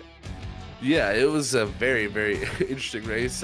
One that changed a lot, in my opinion. That was probably the most crazy thing about how tonight all played out is we see cars that started off really, really good, and we had other ones that were scratching their head like, why are they struggling? Why are they this far back? And they really showed their muscle late in the race. I don't know if some of those guys were maybe on a fuel strategy, because I think if you saved enough fuel, you could have made this race possibly a one stop and went green. So I'm thinking of fuel, and that's the reason why they gave up so much track position and speed early in this race. But it really went to show that you can have a huge effect on your balance when it comes to driving. And just because you're up front with a 7-8 second lead, even though Jennings did end up winning due to that caution there, just because you have that lead doesn't mean that things are over. Things change very quickly in these open setup leagues, and some setups come alive right at the end, and it only excites me more, I think, for the season heading on, because it just makes the comers and goers list that you get in races, and the passes generate so much more. Yeah, and also Jonathan Jennings, a big decision move was when he decided to stay out. Saw the rest of the competitors decide to not pull into pit road.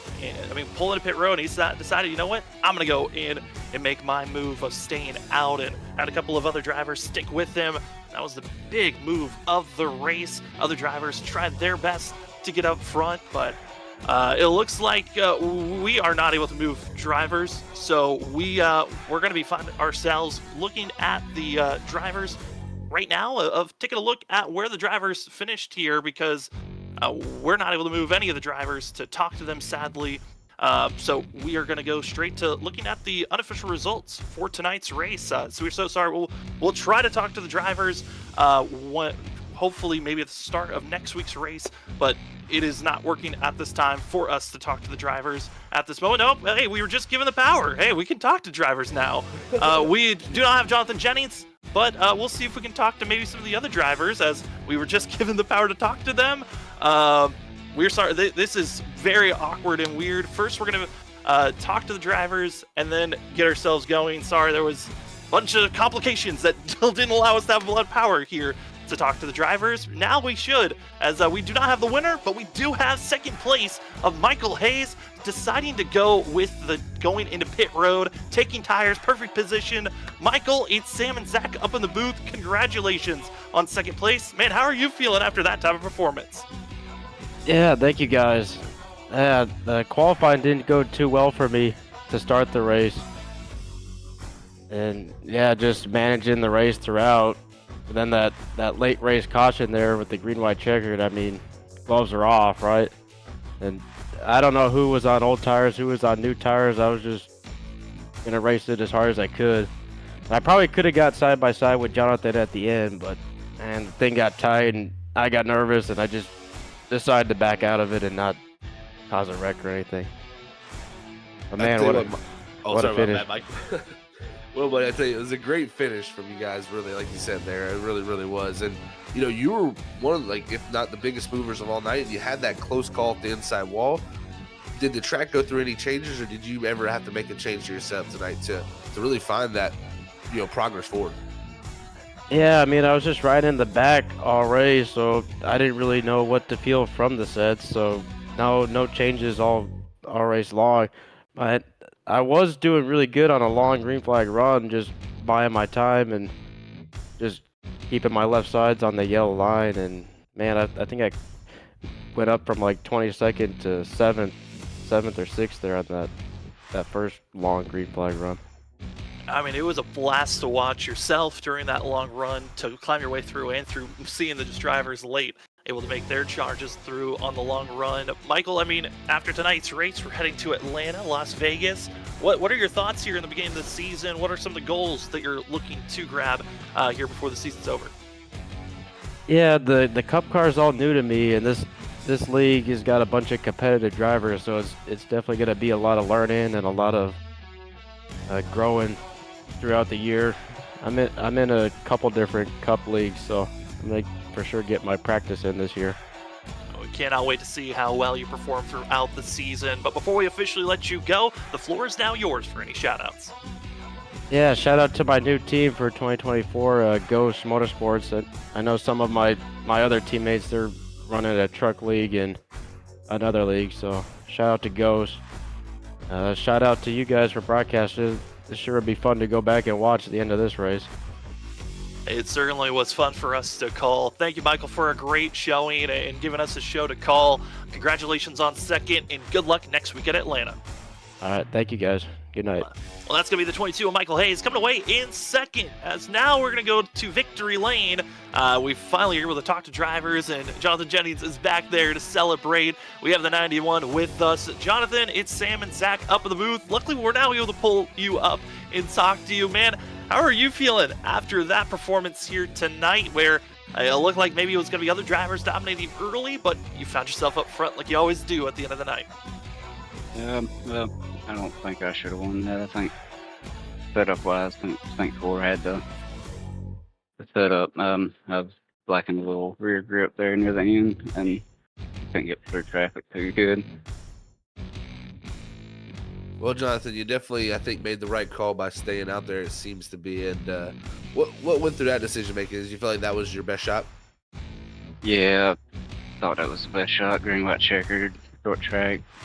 That caution comes out, it's over. So I was just praying my tires were cooled off just enough for them to make the entry. That was really slow entry.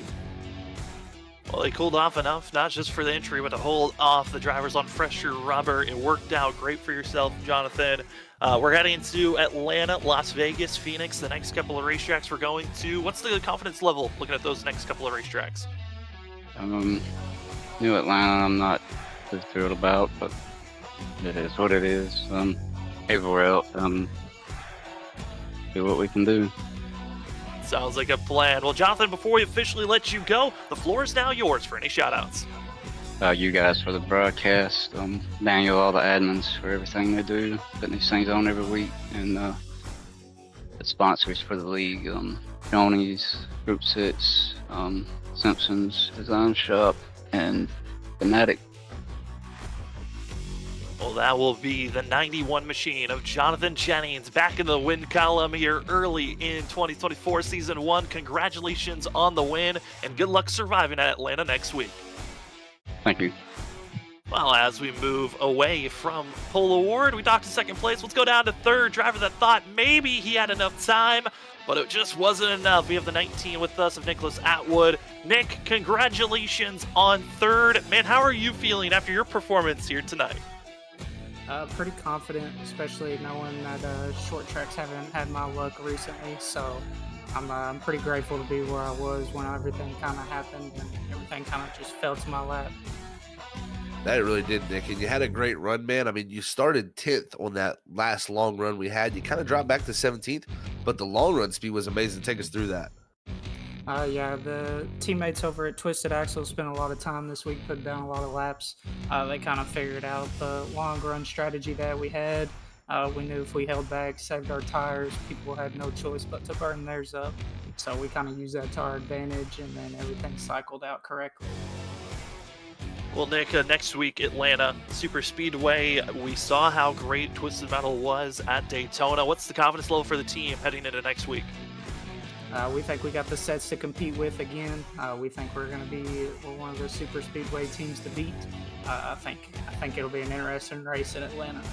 Oh, we can't wait to see how you and your team perform next week. Congratulations on third. And before we officially let you go, the floor is now yours for any shout-outs.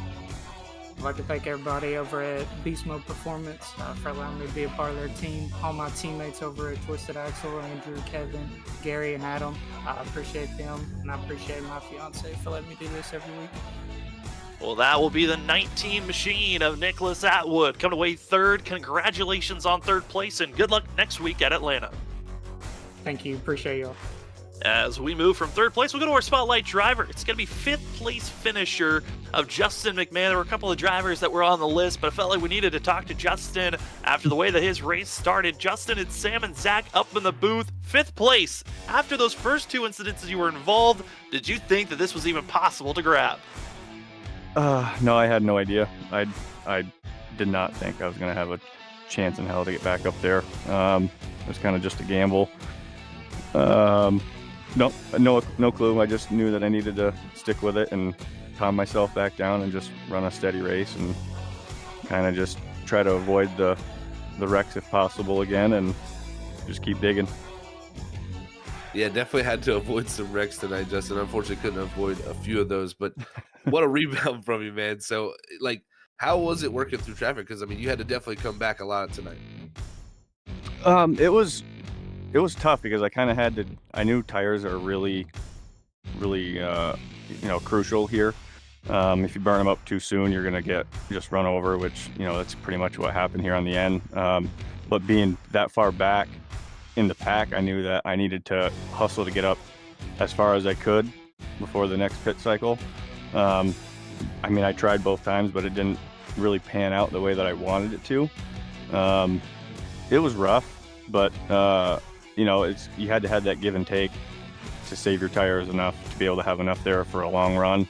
I honestly didn't think that we were going to have that long of a run at the end of the race. The way some of the guys were slicing and dicing in the pack, at least from my perspective that I saw, thought there was going to be a few more wrecks in there. But hey, I mean, I took a gamble there at the end. I think I came in at like 16th that last caution there with 3 to go, and I gambled and took two tires and just to try to gain that track position. I knew that the next wreck ends the race, so I was just really hoping that I was going to be able to at least give myself a top 10 at the very most, or at the very least.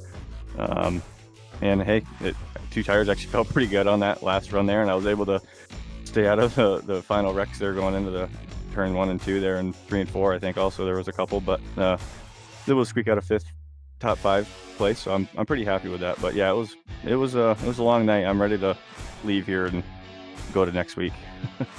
Well, next week, Atlanta super speedway style type track. We've seen in the stats that's kind of where you've performed quite well at. What is the confidence level heading into Atlanta next week? No, I feel pretty good about it. Us and the guys, we're going to work on some setups. We've got some setups that we had from last season there that I think were pretty good. And that's just another one of those so-called plate tracks in quotation marks that depending on where you are, what you want to do, I mean, if it's really roll the dice 50-50. I mean, if you want to be up in front, try to stay out of the trouble there. I mean, it's still a chance to get involved in a wreck there, but really it's 50-50, I think. But I feel pretty confident with our setup that we have the speed to be able to run up front and be there at the end. But then again, it all depends on where the cautions occur. So I feel pretty good about it, but you never know because it's one of those super speedways races. So we'll see. Well, we cannot wait to see how you're going to perform next week there, Justin. And before we officially let you go, the floor is now yours for any shout-outs. Yeah, shout out to Daniel and the admins there for putting on the league. It's come a long ways, and it just seems to be getting better and better, so a huge shout-out to them. Group 6 and my buddy Nate for the sponsor on the car this season again, and all the other sponsors that we have, and you guys for doing the broadcast. You guys have done a great job so far, so thanks. Well, thank you very much for giving us a great show to cover. That's going to be your 5th place finisher of Justin McMahon. Congratulations on the top 5 finish, and good luck next week. Yeah, thank you. Well, as we move away from our interviews, again, sorry for the awkward way that this post-race is gone, but getting back to kind of the routine of after the interviews, we then take a look at our unofficial results, where we find ourselves with the 91 of Jonathan Jennings, able to hold off the rest of the drivers with fresh rubber to come away with the win. Michael Hayes taking the gamble, surviving his messes, comes away 2nd. Nicholas Atwood with old tires, able to come away with 3rd. With Daniel Wilkerson, what a run for that 78, kept himself under the radar, out of trouble, and a 4th place was gifted to the 78. Justin McMahon had a fight and claw, 5th for himself. Same could be said for the next couple of drivers about fighting and clawing their way through. You got Gary Armio going to be in 6th. 7th goes to Tyler Millette. Nicholas Schell going to take away 8th. 9th goes to Gary Clune. And sadly, Andrew St. Cours, probably Zach the biggest surprise, felt like he had the win until that late caution that changed everything. It really did. That late caution changed everything as he's going to come up 10th. And, I looked at guys who right behind him in 12th and 13th, Hunter Thompson and or Kevin Thompson and Hunter Simpson. Those two were really quick, got involved in that incident together. Thompson had to get the OL. Simpson spins on the next restart. Definitely tough break. Gardner finishes back in 16th, our winner from last week. He was really strong, in my opinion, throughout the race. So definitely unfortunate to see him finish back in 16th. But I think a lot of these guys are going to be heading into next week to Atlanta saying, all right, I got to build off of what happened here tonight, because, it seemed like a few guys hit and miss with the setup, and then others really come alive at the end of the race. So it just shows you at these style races here at Doghouse with open setup, it's going to change, be an ever-changing flow throughout the race that you got to keep up with that track and really keep up to the race car. Yeah, I mean, like we said at the beginning of the broadcast, something new for us, getting to see open setups. And I think tonight learned a lot of, you can't count anyone out. Everyone still has a chance when we get into the long run phase. And that was a blast to watch some of the comers and goers throughout the night. As we take a look at our schedule, still going into next week, officially we are back at full swing. This current week that we just finished up, it was back to full song, and now we get to get back to it on Monday night as the ISRC Lariat Productions Truck Series is back to racing action on Monday. Tuesday, if you'd like to get your league covered or special event, please message us on our Twitter or Facebook at Freaky Fast Broadcasting. We'd love to cover your event or your league, and Tuesdays are open. Wednesdays aren't, and it is down to crunch time, the last race of the regular season. If you want an Atlanta preview, well, you're getting it on Wednesday. Gen 4's at Atlanta, and it's the last race of the regular season to see who's making the playoffs. You don't want to miss Wednesday night. And then right back here next Thursday, Atlanta again, as we get to see what the next gen cars open setup of the Shoney's Doghouse Cup Series has for us. Zach, I think next week's going to be a fun one to watch. A lot of great racing action. I cannot wait for it, Sam. 2 Atlanta Super Speedway races.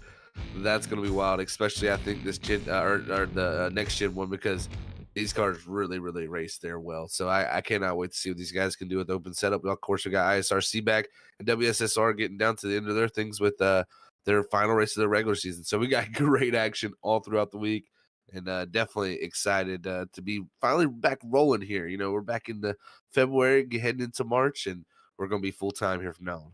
Back to full-time swing. We got to get out of here so Zach can finally go rest. So we want to say thank you, Zach, for joining with us. I know you're not feeling well. Also to Robert Moyer Jr., who I know he's recovering after not feeling well himself. And for myself, Sam Dyer, thank you so much to everyone that joined us in the chat. I know it was a lot of upset people with where people finished in rulings, but we love the interaction of everyone getting to watch the broadcast and get to voice their own opinion in the chat.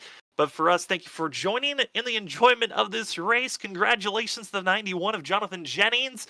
It was a pleasure to give all the coverage. Next week should be a blast. Don't want to miss out as Atlanta Super Speedway type racing at the mile-and-a-half course. You don't want to miss it. But hey, if you need to get your racing fix a little bit sooner than that, Monday night, it's the ISRC Lariat Productions Truck Series heading to go left and right at Watkins Glen. Don't miss out. We can't wait to see you back in the chat. We'll see you next week or Monday night for our next Freaky Fast broadcast.